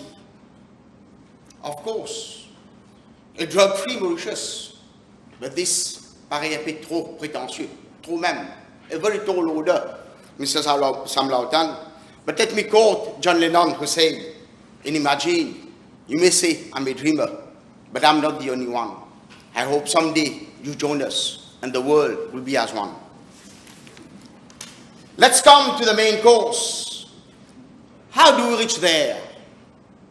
In fact, this bill is all about how do we reach there. That is, addressing drug use prevention and drug control issues in Mauritius. Mr. the Deputy Speaker, the demand reduction of drugs calls for education, education, and education. My dear friend, the Honorable Minister of Education, will agree that we need to educate the students, we need to educate the parents, and we need to educate our educators how to tackle this problem. Education and awareness is key in the demand reduction of drugs. We need, amongst others, we need age-appropriate drug education into our school curriculum, peer education programs, emotional management, counseling and mental health services, parent education, training for teachers and school staffs, mentorship programs, influencers partnership through social media and media campaigns on positive lifestyle. I believe in choice architecture. That is, the youngsters will have to know the dangers awaiting them, to be able to nudge their behavior, to make them think in the way we want. Mr. the Deputy Speaker, in our fight to reduce the demand of drugs, we need firstly recreational and development programs in terms of youth engagement programs such as creativity, sports, and arts. Our colleague, the Honorable Minister of Youth and Sports, will have a daunting task. For instance, in my constituency, we have neither a gymnasium nor a stadium, et encore moins une piscine. Nous avons des terrains de foot. Merci. Nous avons des terrains de foot qui sont dans un état déplorable et sans éclairage. Et il y avait deux ministres, un ministre de Finances et un de la Santé. All this leads to monotony and boredom and lack of occupation and leisure activities to the youngsters. Secondly, we need community and public support in terms of community drug watch and support groups, whistleblowers upon drug access to the community, particularly in the drug-prone areas. Religious organizations have a vital role. Together with NGOs, they can provide life skill training. Monsieur le Vice-président, the drug addicts, les drogués, comme a si bien dit the Deputy Prime Minister, sont des victimes. Ce sont des personnes malades. Ils ont besoin de nous. Il faut les tendre la main. We need to help them move from social exclusion to social integration. Even pills will not be isolated, and like what the Honorable Leader of Opposition said, indeed, pills will have an agency on which it can hold on. This bill provides for the rehabilitation and social integration of people who use drugs. Rehabilitation programs, in my humble opinion, can take the form of residential rehabilitation programs, adolescent-specific rehab programs, counseling and behavioral therapy, medication-assisted treatment program like the methadone. Monsieur le Vice-Président, while I am for the provision of methadone, like my friend Mr. Prayat, the Honorable Prayat, yet I believe that there is a pressing need to review the way it is being distributed. And I urge that we move in that direction. We need to change our mindset towards the drug addicts to facilitate their reintroduction. This bill also empowers the National Agency for Drug Control to coordinate the supply reduction of drugs by preventing, reducing, or disrupting the entry, production, and availability of drugs. Monsieur le Vice-Président, the daily scene between the police and the drug traffickers is like the fight between the tiger and the gazelle. The drug traffickers, like the tiger, the police indeed represent the tigers and the drug traffickers the gazelle. The gazelle must outrun the fastest tiger or perish, while the tiger must outrun the gazelle or starve. Unfortunately, in the motion context, the gazelle, that is a drug lords, wins. Fortunately now, we have a lion versus tigers. The best way to determine whether we are successful in preventing or disrupting the entry of drugs is to look at the street price of synthetic drugs, which kept on falling over the last 10 years, synonymous to the failure of the previous government. Monsieur le Vice-Président, together with stricter controls at all points of entry, whether by air or sea, I believe in the training of our police officers. All those involved in drug control must be provided with the right training and tools well in advance.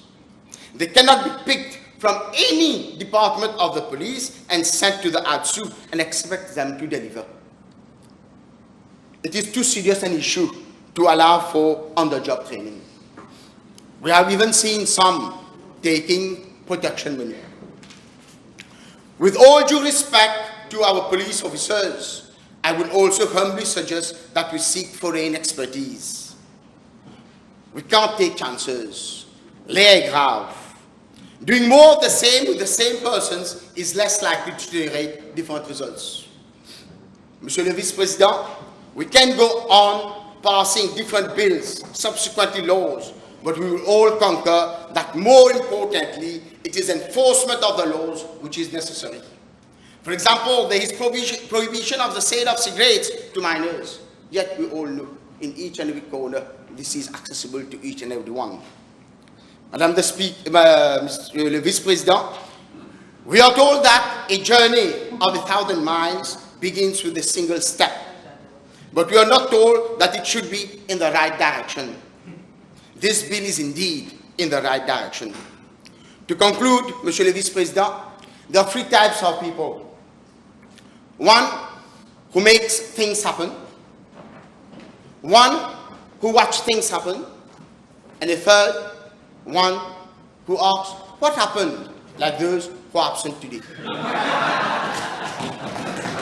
I feel proud to belong to a government with our Honorable Prime Minister and the team around him who are people who believe that we can make things happen. Thank you for your attention.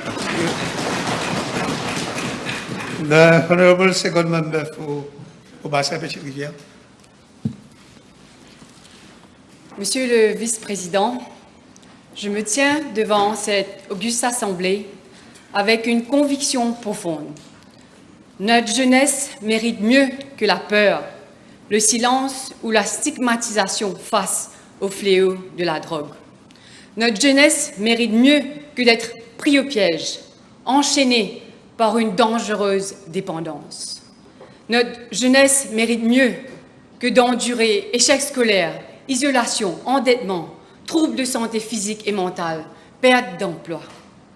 Notre jeunesse mérite mieux que de voir leur avenir volé par les marchands de la mort. Et aujourd'hui, avec le National Agency for Drug Control Bill, nous posons les fondations d'une réponse nationale nouvelle, humaine et résolue. Cette agence, placée sous l'autorité directe du Premier ministre, incarnera notre volonté d'agir avec fermeté contre les trafiquants tout en tenant la main aux victimes. Ce projet de loi crée enfin une architecture cohérente et moderne pour faire face à l'un des plus graves défis de notre époque, la prolifération de drogues dures, souvent trafiquées au cœur même de nos villes et de nos villages, et l'irruption de substances synthétiques qui échappent encore à bien des contrôles. Avec la mise en place de cette Agence nationale de contrôle des drogues, nous nous donnons les moyens non seulement de mieux coordonner les enquêtes et les actions policières, mais aussi, et c'est essentiel, d'orienter les efforts vers la prévention, l'éducation et l'accompagnement des jeunes. Cette agence ne sera pas un outil de répression aveugle. Elle aura aussi vocation à fédérer les ONG, les éducateurs, les chercheurs, les familles et les jeunes eux-mêmes autour d'une stratégie fondée sur la réalité du terrain. Il est par exemple urgent de faire distinction entre le cannabis naturel qui fait l'objet de débats légitimes dans plusieurs juridictions à travers le monde et ses dérivés synthétiques qui, eux, tuent. Ces produits artificiels, souvent désignés par des noms anodins comme Spice ou K2, et leurs effets sont imprévisibles. Convulsions, attaques cardiaques, paranoïa aiguë et parfois même la mort. La nouvelle agence pourra enfin centraliser l'identification de ces substances, soutenir des campagnes ciblées d'information et réagir plus vite à leur diffusion sur notre territoire. Car sans information scientifique et différenciée, nos jeunes sont vulnérables aux pièges les plus dangereux. Monsieur le Vice-président, l'Islande nous a montré qu'on ne protège pas durablement la jeunesse à coups de slogans, mais par l'investissement dans les structures du quotidien. Là-bas, le gouvernement a réduit de plus de 90% l'usage d'alcool et de drogue chez les 15-16 ans en proposant autre chose. Du sport accessible à tous, des activités culturelles après l'école et un accompagnement parental renforcé. C'est pour cela que j'accueille très favorablement que l'article 8.2J prévoit que l'agence sera responsable de coordonner la promotion des activités extrascolaires, des activités sportives et des programmes de formation de compétences de vie afin de maintenir l'engagement et la résilience de la jeunesse contre l'usage de drogue. Le sport, Monsieur le Vice-président, est un outil puissant de prévention et dote efficacement les jeunes d'une capacité de résilience. Ces activités sportives atténuent la vulnérabilité des jeunes et leur offrent l'opportunité d'enseigner les compétences face aux risques, leur offrant une meilleure appréhension aux épreuves de la vie et se tenir à l'écart de la consommation de drogue. C'est par la construction de liens, de sens et d'horizons que l'on éloigne les jeunes de la rue et de la dépendance. Il nous faut également, Monsieur le Vice-président, adopter une approche plus humaine, plus lucide envers ceux qui ont déjà sombré. Un jeune qui consomme n'est pas un criminel, c'est souvent une victime. Le Portugal a fait le choix en 2001 en orientant les usagers vers des commissions de santé plutôt que vers les tribunaux.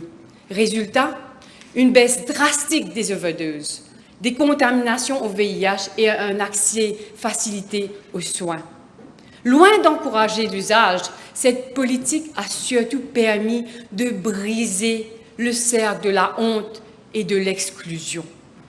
Et à travers la nouvelle loi, l'agence pourra enfin travailler de manière transversale avec les services de santé, les psychologues, les centres de traitement et les travailleurs sociaux. Il ne s'agit pas de banaliser la drogue, mais de ne plus rater l'occasion d'aider un jeune à s'en sortir. Ce que nous devons aussi affronter, Monsieur le Vice-président, c'est la solitude silencieuse de beaucoup de jeunes.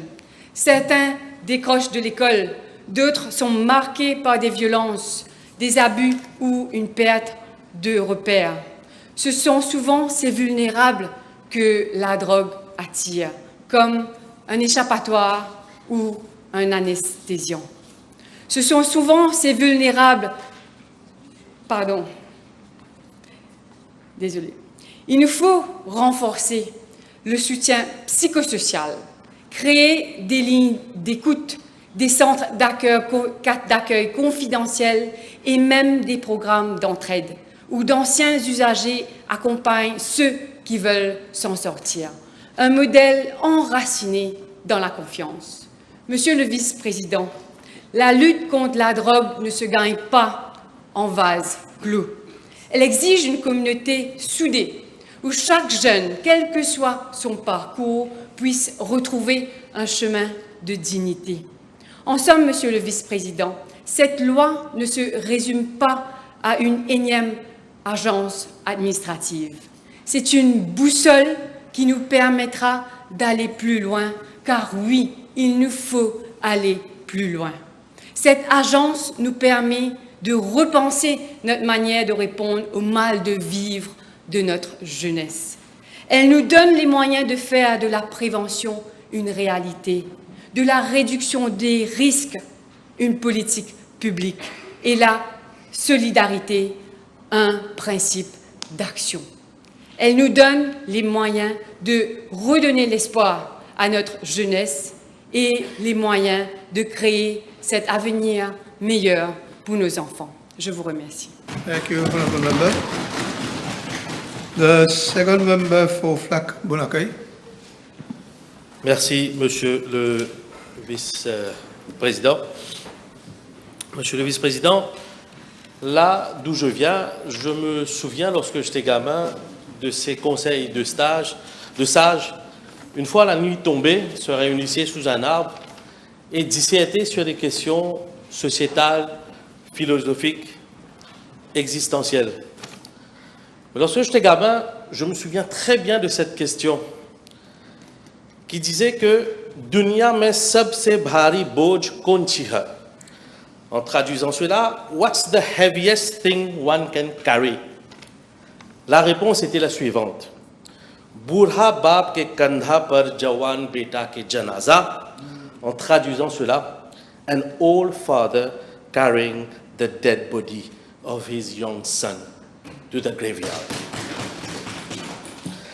Ce que craignaient nos grands-parents, nos parents, nos grands-parents, il y a 20-30 ans, aujourd'hui, malheureusement, c'est le lot quotidien des familles mauriciennes. L'honorable, à mes côtés, l'a signalé à plusieurs reprises. Avant de poursuivre avec ma dissertation sur ce bill, je regrette l'absence de l'opposition. Parce qu'ils viennent souvent, le leader de l'opposition, avec des questions inopportunes, dépourvues de sens, et lorsqu'on est là pour leur répondre, ils ne sont jamais là. Mais je poursuis quand même. Lorsque le leader de l'opposition dit qu'il considère que cette loi n'est pas sérieuse parce qu'on aurait dû placer cette agence sous un comité parlementaire, mais peut-être qu'il n'a pas lu le bill. The National Agency for Drug Control Bill fait état d'une commission qui est placée sous le plus haut patronat de l'État, avec le Premier ministre et le Deputy Prime Minister. Si ce n'est pas suffisant pour dire qu'on est sérieux dans cette lutte contre la drogue, eh bien, il y a les députés dans cette Chambre qui auront l'occasion, l'opportunité de questionner cette instance, qui nous donneront des réponses. C'est dire le sérieux de ce gouvernement pour œuvrer contre la lutte contre la drogue. Je regrette également, s'il était là, je lui aurais posé cette question. Il a parlé de pills, mais pourquoi les organisations non gouvernementales qui autrefois aidaient les toxicomanes ont dû fermer parce que le CSR, ils avaient changé les règlements de CSR, ce qui faisait que ces ONG n'avaient plus de financement et essoufflés, ces ONG ont disparu aujourd'hui. Je prends un autre exemple dans ma circonscription. Le diocèse de Port-Louis, depuis des années, ils ont un projet d'un centre de désintoxication à Argy, centre de Flac. Ils ont eu 3 arpents de terre offerts par Constance. Qu'est-ce qu'ils cherchaient? Le financement de l'État à travers la CSA. Ça fait 10 ans qu'ils ont couru après le bureau du Premier ministre, les instances qu'il fallait. Ils ont eu 0 financement. 0 financement. Et aujourd'hui, je trouve regrettable qu'ils osent pointer du doigt cette loi. Monsieur le Président, le Vice-président, cette loi est importante parce qu'elle vient faire la différence qui était essentielle. Parce que sous le MSM, trafic de drogue et la lutte contre la toxicomanie, c'était la même chose. Un toxicomane était un vulgaire criminel. Alors qu'avec cette loi, le Premier ministre adjoint en a parlé, qu'on fait de la lutte contre la toxicomanie une lutte essentielle. On ne les traitera plus comme des vulgaires criminels, mais comme des malades, des enfants malades de notre République qui ont besoin de soins. Je remercie l'honorable Prayag pour sa dissertation très médicale sur ce sujet. Mais cette loi me réjouit le plus parce que je considère la lutte contre la drogue comme étant avant tout la lutte contre l'offre de la drogue. Il y en a trop sur le marché. Il y en a trop, et lorsque je lis cette loi, je trouve que l'une des responsabilités de la NADEC is to coordinate the supply reduction of drugs by preventing, reducing or disrupting the entry, production and availability of drugs. Il nous faut combattre l'offre de la drogue avant tout. Je vais vous dire pourquoi. Parce que nous ne sommes plus face à des marchands de la drogue, mais des businessmen de la drogue, de la mort. Ils comprennent bien le marché. Ils ont bien fait les segmentations du marché de la drogue. Mon ami, qui est hélas absent aujourd'hui, l'honorable Ram Etouaria, nous avait expliqué comment sociologiquement ces marchands de la drogue, ces businessmen de la drogue, ont segmenté le marché, cocaïne, héroïne pour le riche, mais il nous reste un large pan du marché des plus précaires, des plus vulnérables. Alors qu'est-ce que nous avons vu aujourd'hui? L'avènement des drogues low cost, les drogues synthétiques.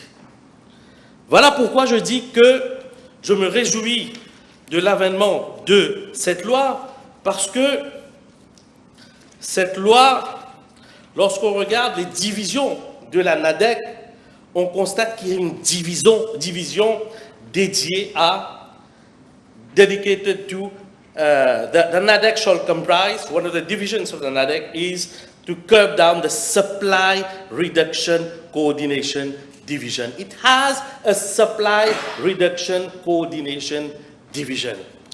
Parce que nous sommes exposés, nos enfants, les enfants de la République sont exposés, mais très facilement face à l'offre de la drogue. Je me souviens de ce père de famille lorsque nous faisions du porte-à-porte à Centre de Plaque avec l'honorable Béchou et Ram Kelawad. À première vue, sociologiquement, c'est un père de famille et on ne dirait jamais que son enfant peut tomber dans le piège de la drogue. Un homme très pieux, qui a une très grande famille, des valeurs familiales très riches. Alors, je lui ai posé la question, mais comment ça se fait que toi, ton fils, est tombé dans la drogue? Il m'a expliqué, et ça fait froid dans le dos. Il me dit, écoute, tu sors un billet de 200 roupies, je le donne à mon fils. Je lui dis, tu sais, fiston, va au KFC du coin, va t'acheter de quoi manger. Il dit, lorsqu'il sort de chez lui avec ce 200 roupies, pour aller vers le KFC, il sera approché par au moins une vingtaine de jockeys qui lui tendront de la drogue facilement. J'ai dit, ah bon, à ce point? Il me dit, il va résister au premier, au second, troisième, quatrième, cinquième, sixième, dixième, mais arrivé au 15e, il cédera. Et c'est comme ça que son fils est tombé dans le piège de la drogue. Et je me réjouis que cette loi met l'accent sur comment réduire l'offre de la drogue. Parce que nos enfants sont exposés. Pour comprendre l'ingéniosité de ces marchands de la mort, souvenez-vous de ce landing qui a eu lieu à Goodlands, chez un baron de la drogue. Qu'est-ce qu'on avait retrouvé? Un fût en plastique, un drum composé de quoi? Pièces de 20 roupies. Qui achète de la drogue avec des pièces de 20 roupies? C'est des écoliers, des collégiens du coin. C'est dire que ces marchands de la drogue sont prêts à aller au plus loin possible pour vendre leurs produits. Ne sous-estimez pas ces tentatives d'introduire de la drogue dans les écoles. Ils veulent pénétrer un nouveau marché, le marché des écoliers, le marché des collégiens. Voilà, je n'ai pas suffisamment de temps, mais je terminerai ce débat en disant que je vais poursuivre que dans ce combat contre la drogue et la toxicomanie, on ne peut plus regarder le problème du cannabis avec les lunettes des années 1980-1990. Le monde a évolué. Je prône l'ouverture du débat sur la dépénalisation du cannabis parce que il y a un marché du Nissa récréatif. Il y a un marché du Nissa récréatif. Et au lieu de pousser nos enfants vers des drogues de synthèse, les jeunes vers les drogues de synthèse qui vont les tuer, alors c'est pour cette raison, moi qui n'ai jamais fumé une cigarette de ma vie, je suis pour l'ouverture du débat sur la dépénalisation du cannabis. Sur ce, Monsieur le Président, je vous remercie and I commend the bill to this Parliament. Thank you, thank you. Honorable Minister Outim. Monsieur le Vice-président, la consommation de drogue à Maurice n'est pas un phénomène nouveau.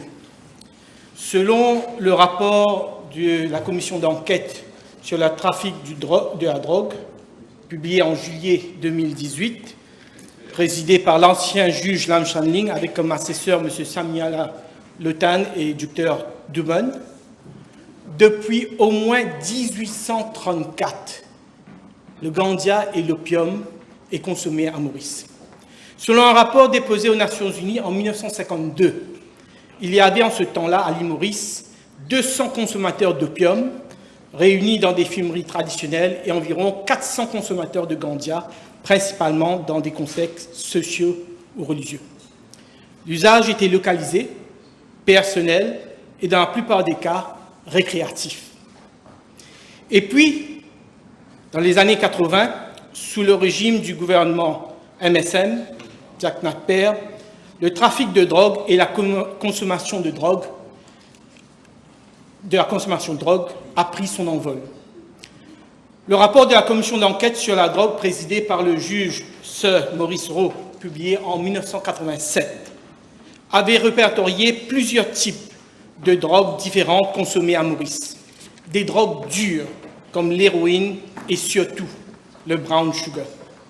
Le rapport dénonçait aussi le lien entre les trafiquants de drogue, les politiciens et les membres du gouvernement. Avec l'entrée au gouvernement du MMM dans les années 90, il y a une certaine accalmie. Et en 1996, sur le premier gouvernement Parti travailliste MMM, la NATRESA est créée en vertu du National Agency for Treatment and Rehabilitation of Substance Abusers Act 1996.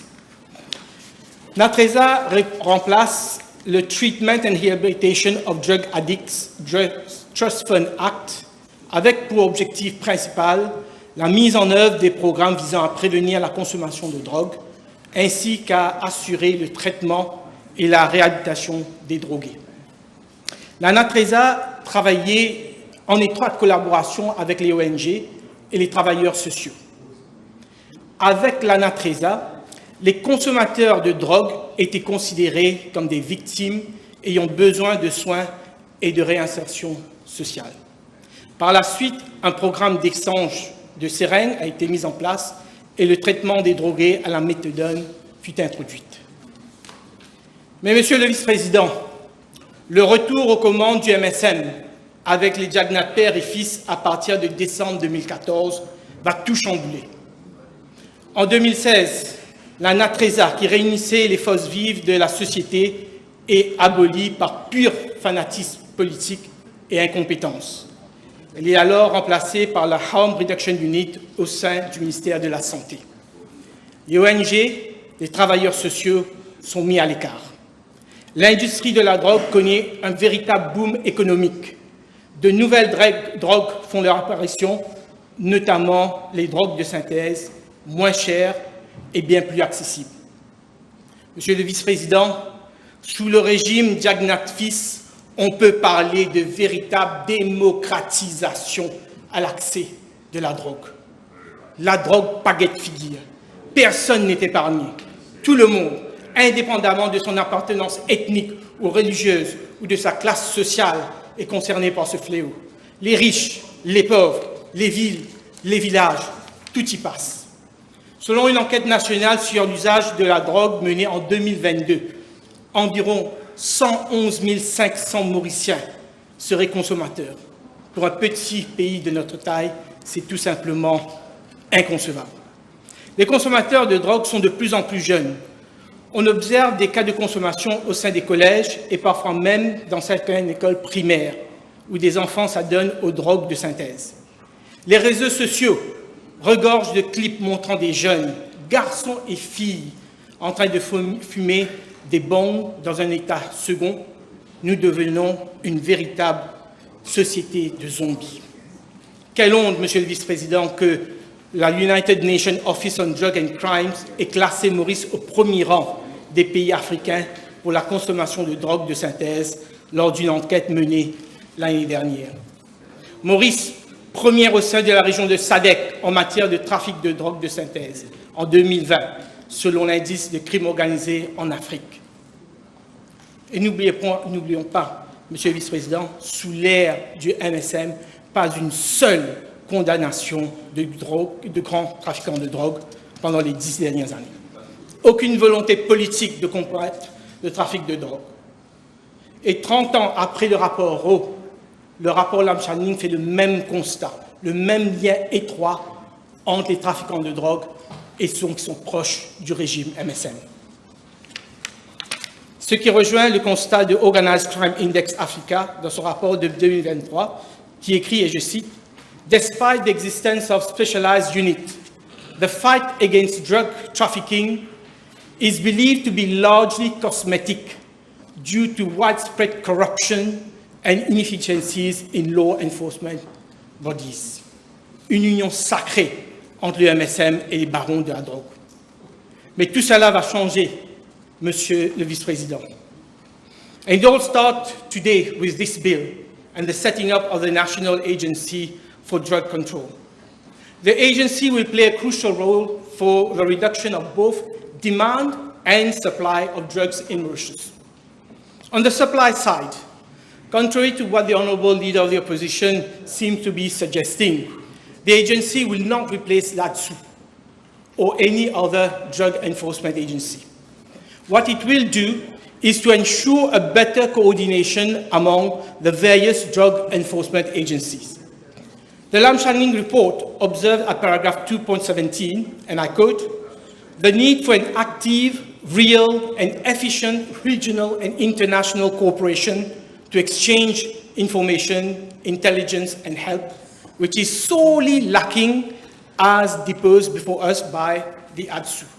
This is precisely what the agency will do as set out in section 8, subsection 1E, subsection 3 of the bill, where this agency will be responsible for regional and international cooperation. The agency will also have a policy, research and strategy division that will collect and analyze data, which will then provide valuable information to drug enforcement agencies. The agency is also required to assist the Financial Intelligence Unit in tracing money related to drug trafficking. This is extremely important, Mr. Deputy Speaker, sir. Allow me to explain. Today, we import most of the drugs that we consume. Other than cannabis, everything is imported. And in order to import drugs, we need hard currency, foreign currency, because they don't want our rupees. At the same time, when drugs are sold in Mauritius, the proceed is in rupee. The consumer pays in rupee. So somewhere, someone must be converting these rupees into foreign exchange, which will then be used to pay the drug for the import of drugs. And again, the Lam-Channing report, at paragraph 15.136, noted that the FIU had never received any report of suspicious transaction from any money changers. This is a significant shortcoming that must be addressed and will be addressed by the agency, because no money, no forex, no drugs. Mr. Deputy Speaker, sir, it is on the demand side that the agency will have the most crucial role to play. The action of the agency will be on 3 levels: prevention, treatment, rehabilitation.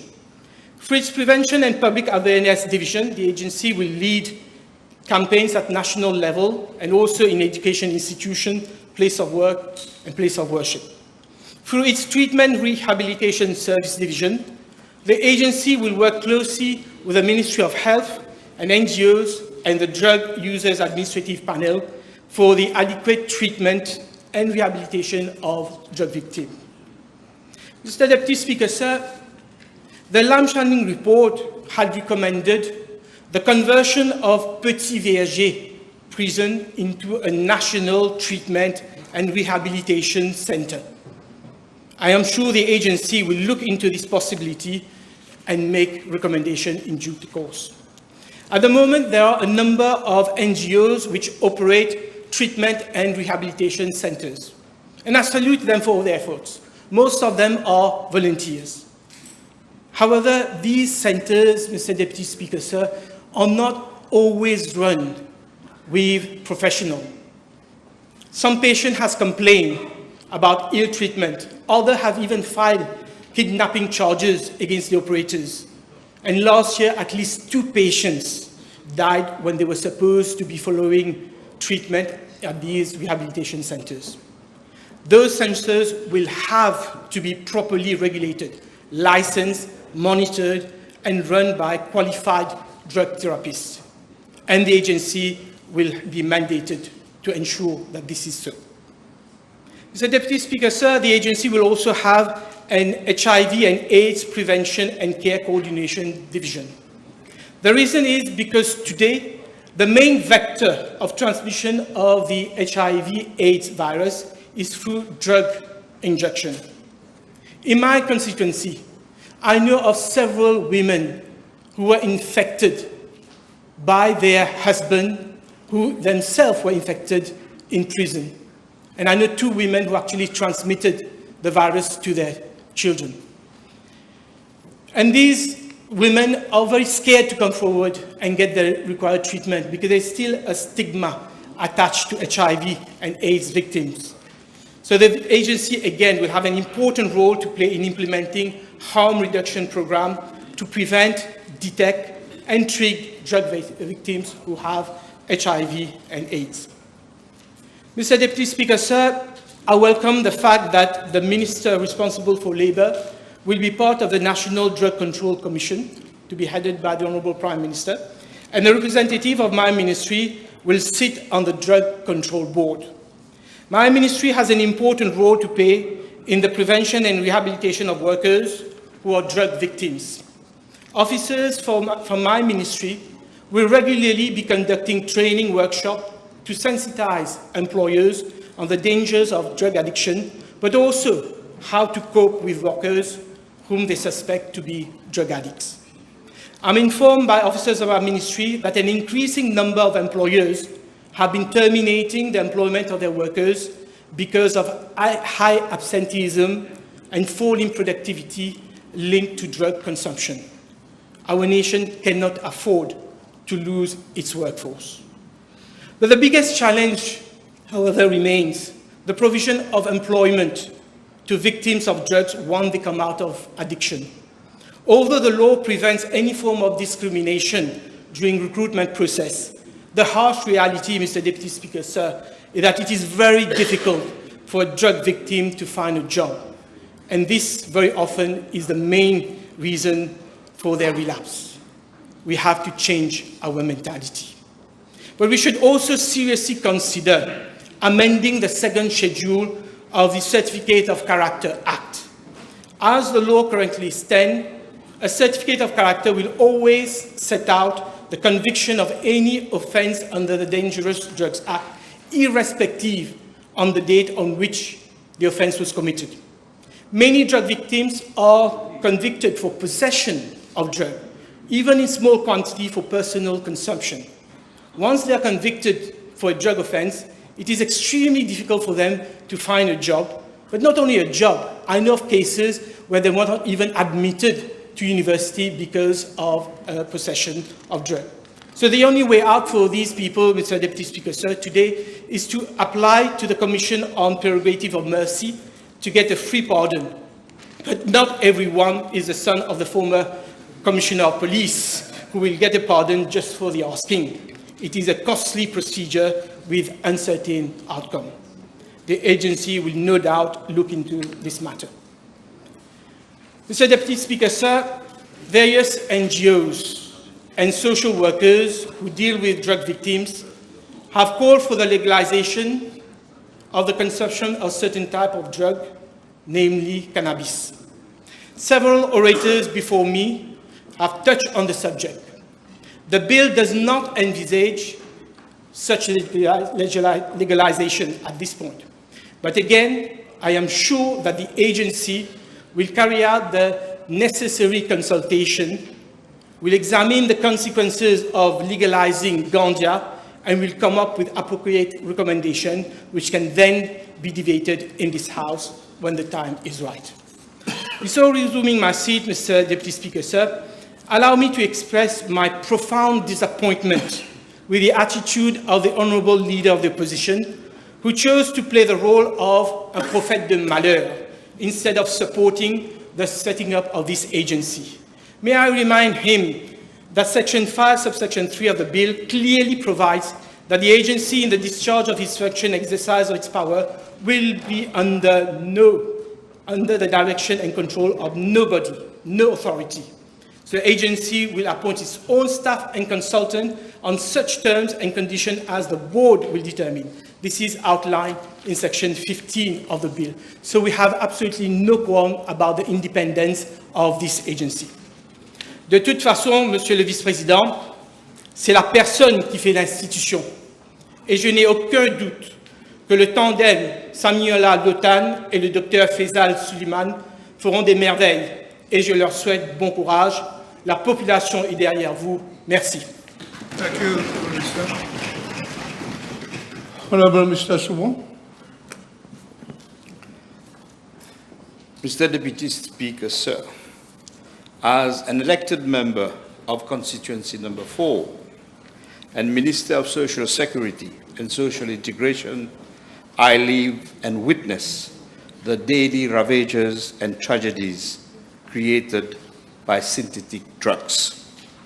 Synthetic drugs is the new scourge emerging from failures of post-drug and developmental policies.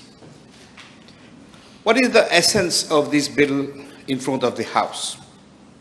The National Agency for Drug Control Bill. This bill aims at supporting victims of drug addiction and not punishing them. This bill does not criminalize people. It moves towards the decriminalizations of the victims, users of drugs, licit or illicit. This bill is not about repression. It is about care for our people, care for our youth and future generations.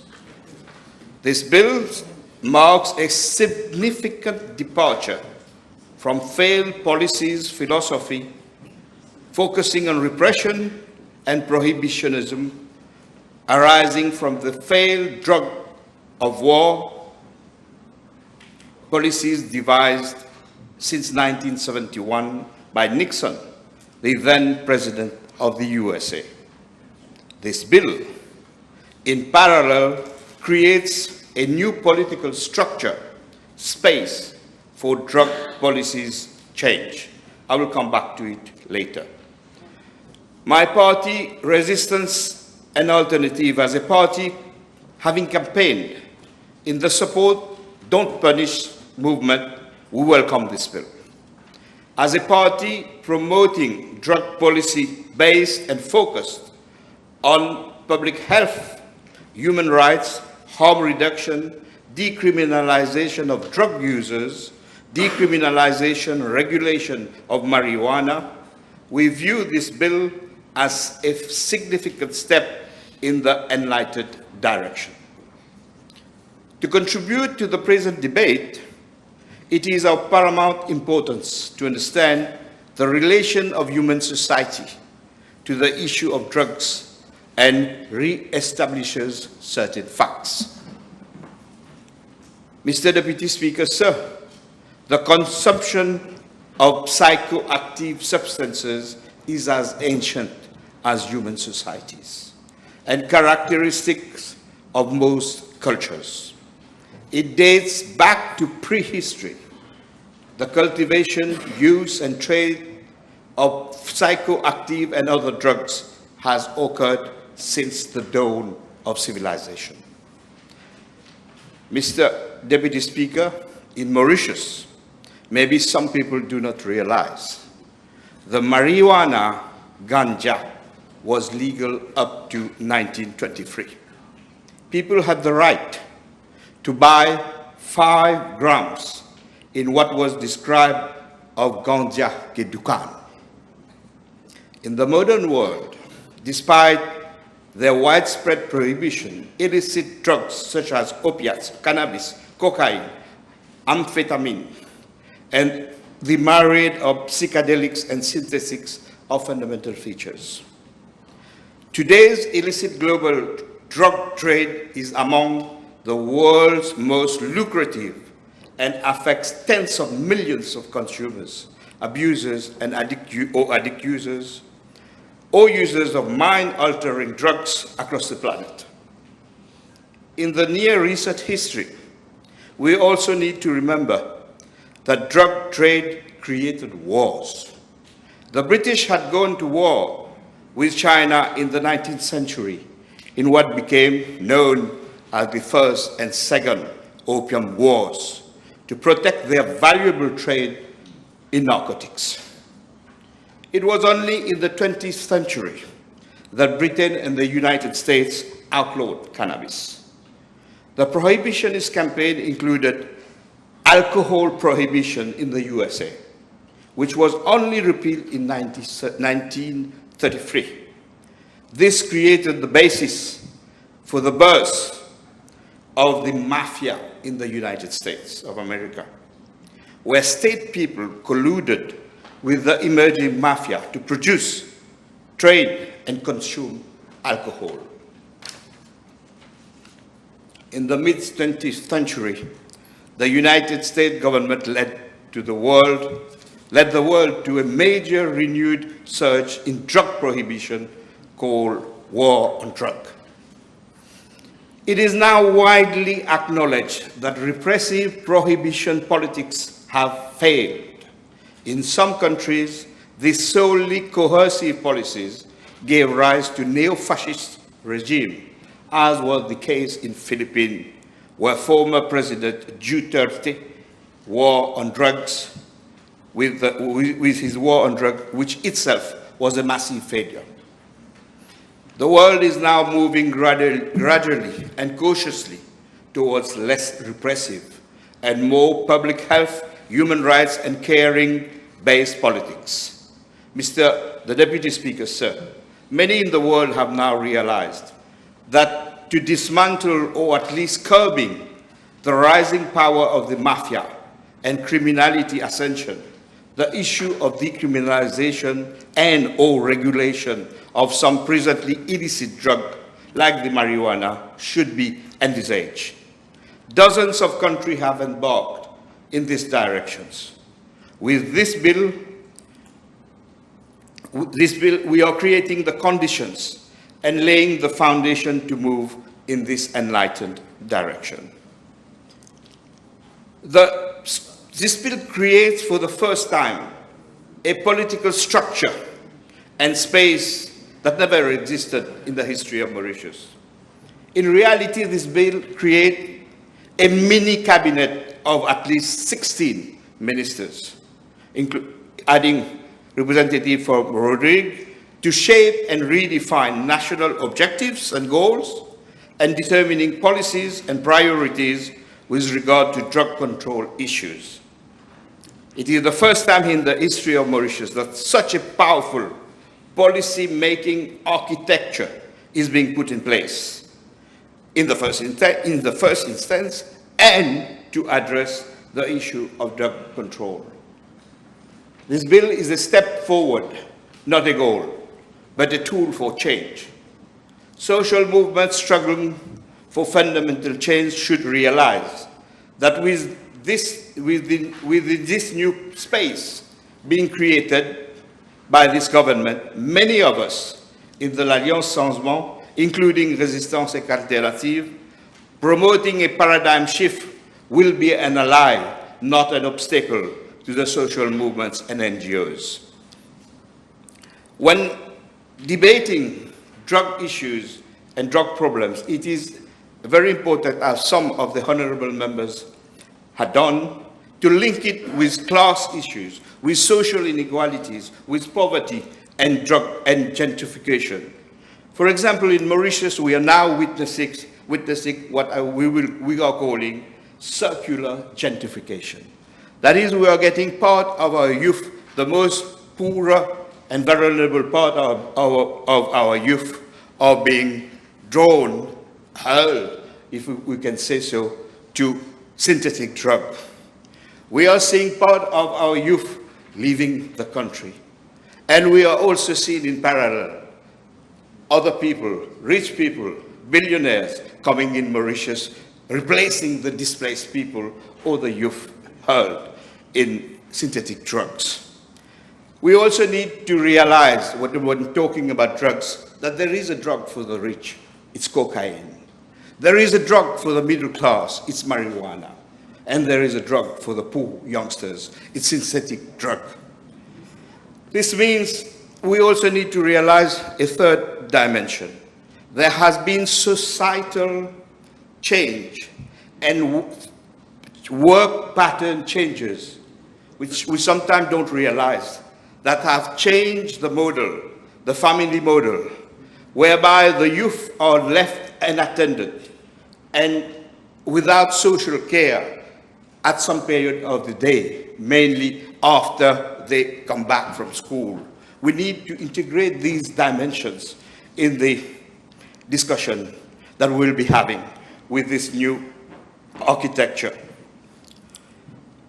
Mr. Speaker, sir, the problem is such that even if we change, we've put in place this architecture, even if we change the drug policies, if we do not reignite the love for life, the love of nature, and ignites our profound humanism embedded in our Mauritianism to our youth, we need to create, we are proposing the creation of centers of life to emerge all around Mauritius, especially for our youth, which might be a lost generation if we don't act.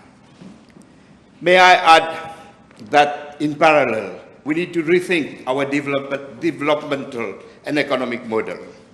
To the rich and wealthy class, I am saying this: there will be no peace, no safety, no security when the poor youngsters are hurled in synthetic drugs.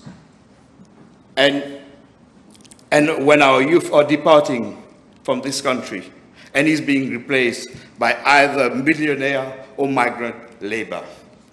This bill gives hope as it respects the life of people and youngsters. There is little, but there is still time to save the present generation of youth that we have and create the conditions for such disastrous downsliding to never occur again. With these words, I support this bill and the amendment brought, and also support the amendment proposed by my colleague Reza Utim on certificate of morality. I commend this bill to the House. Thank you. Thank you. We'll suspend the sitting for half an hour.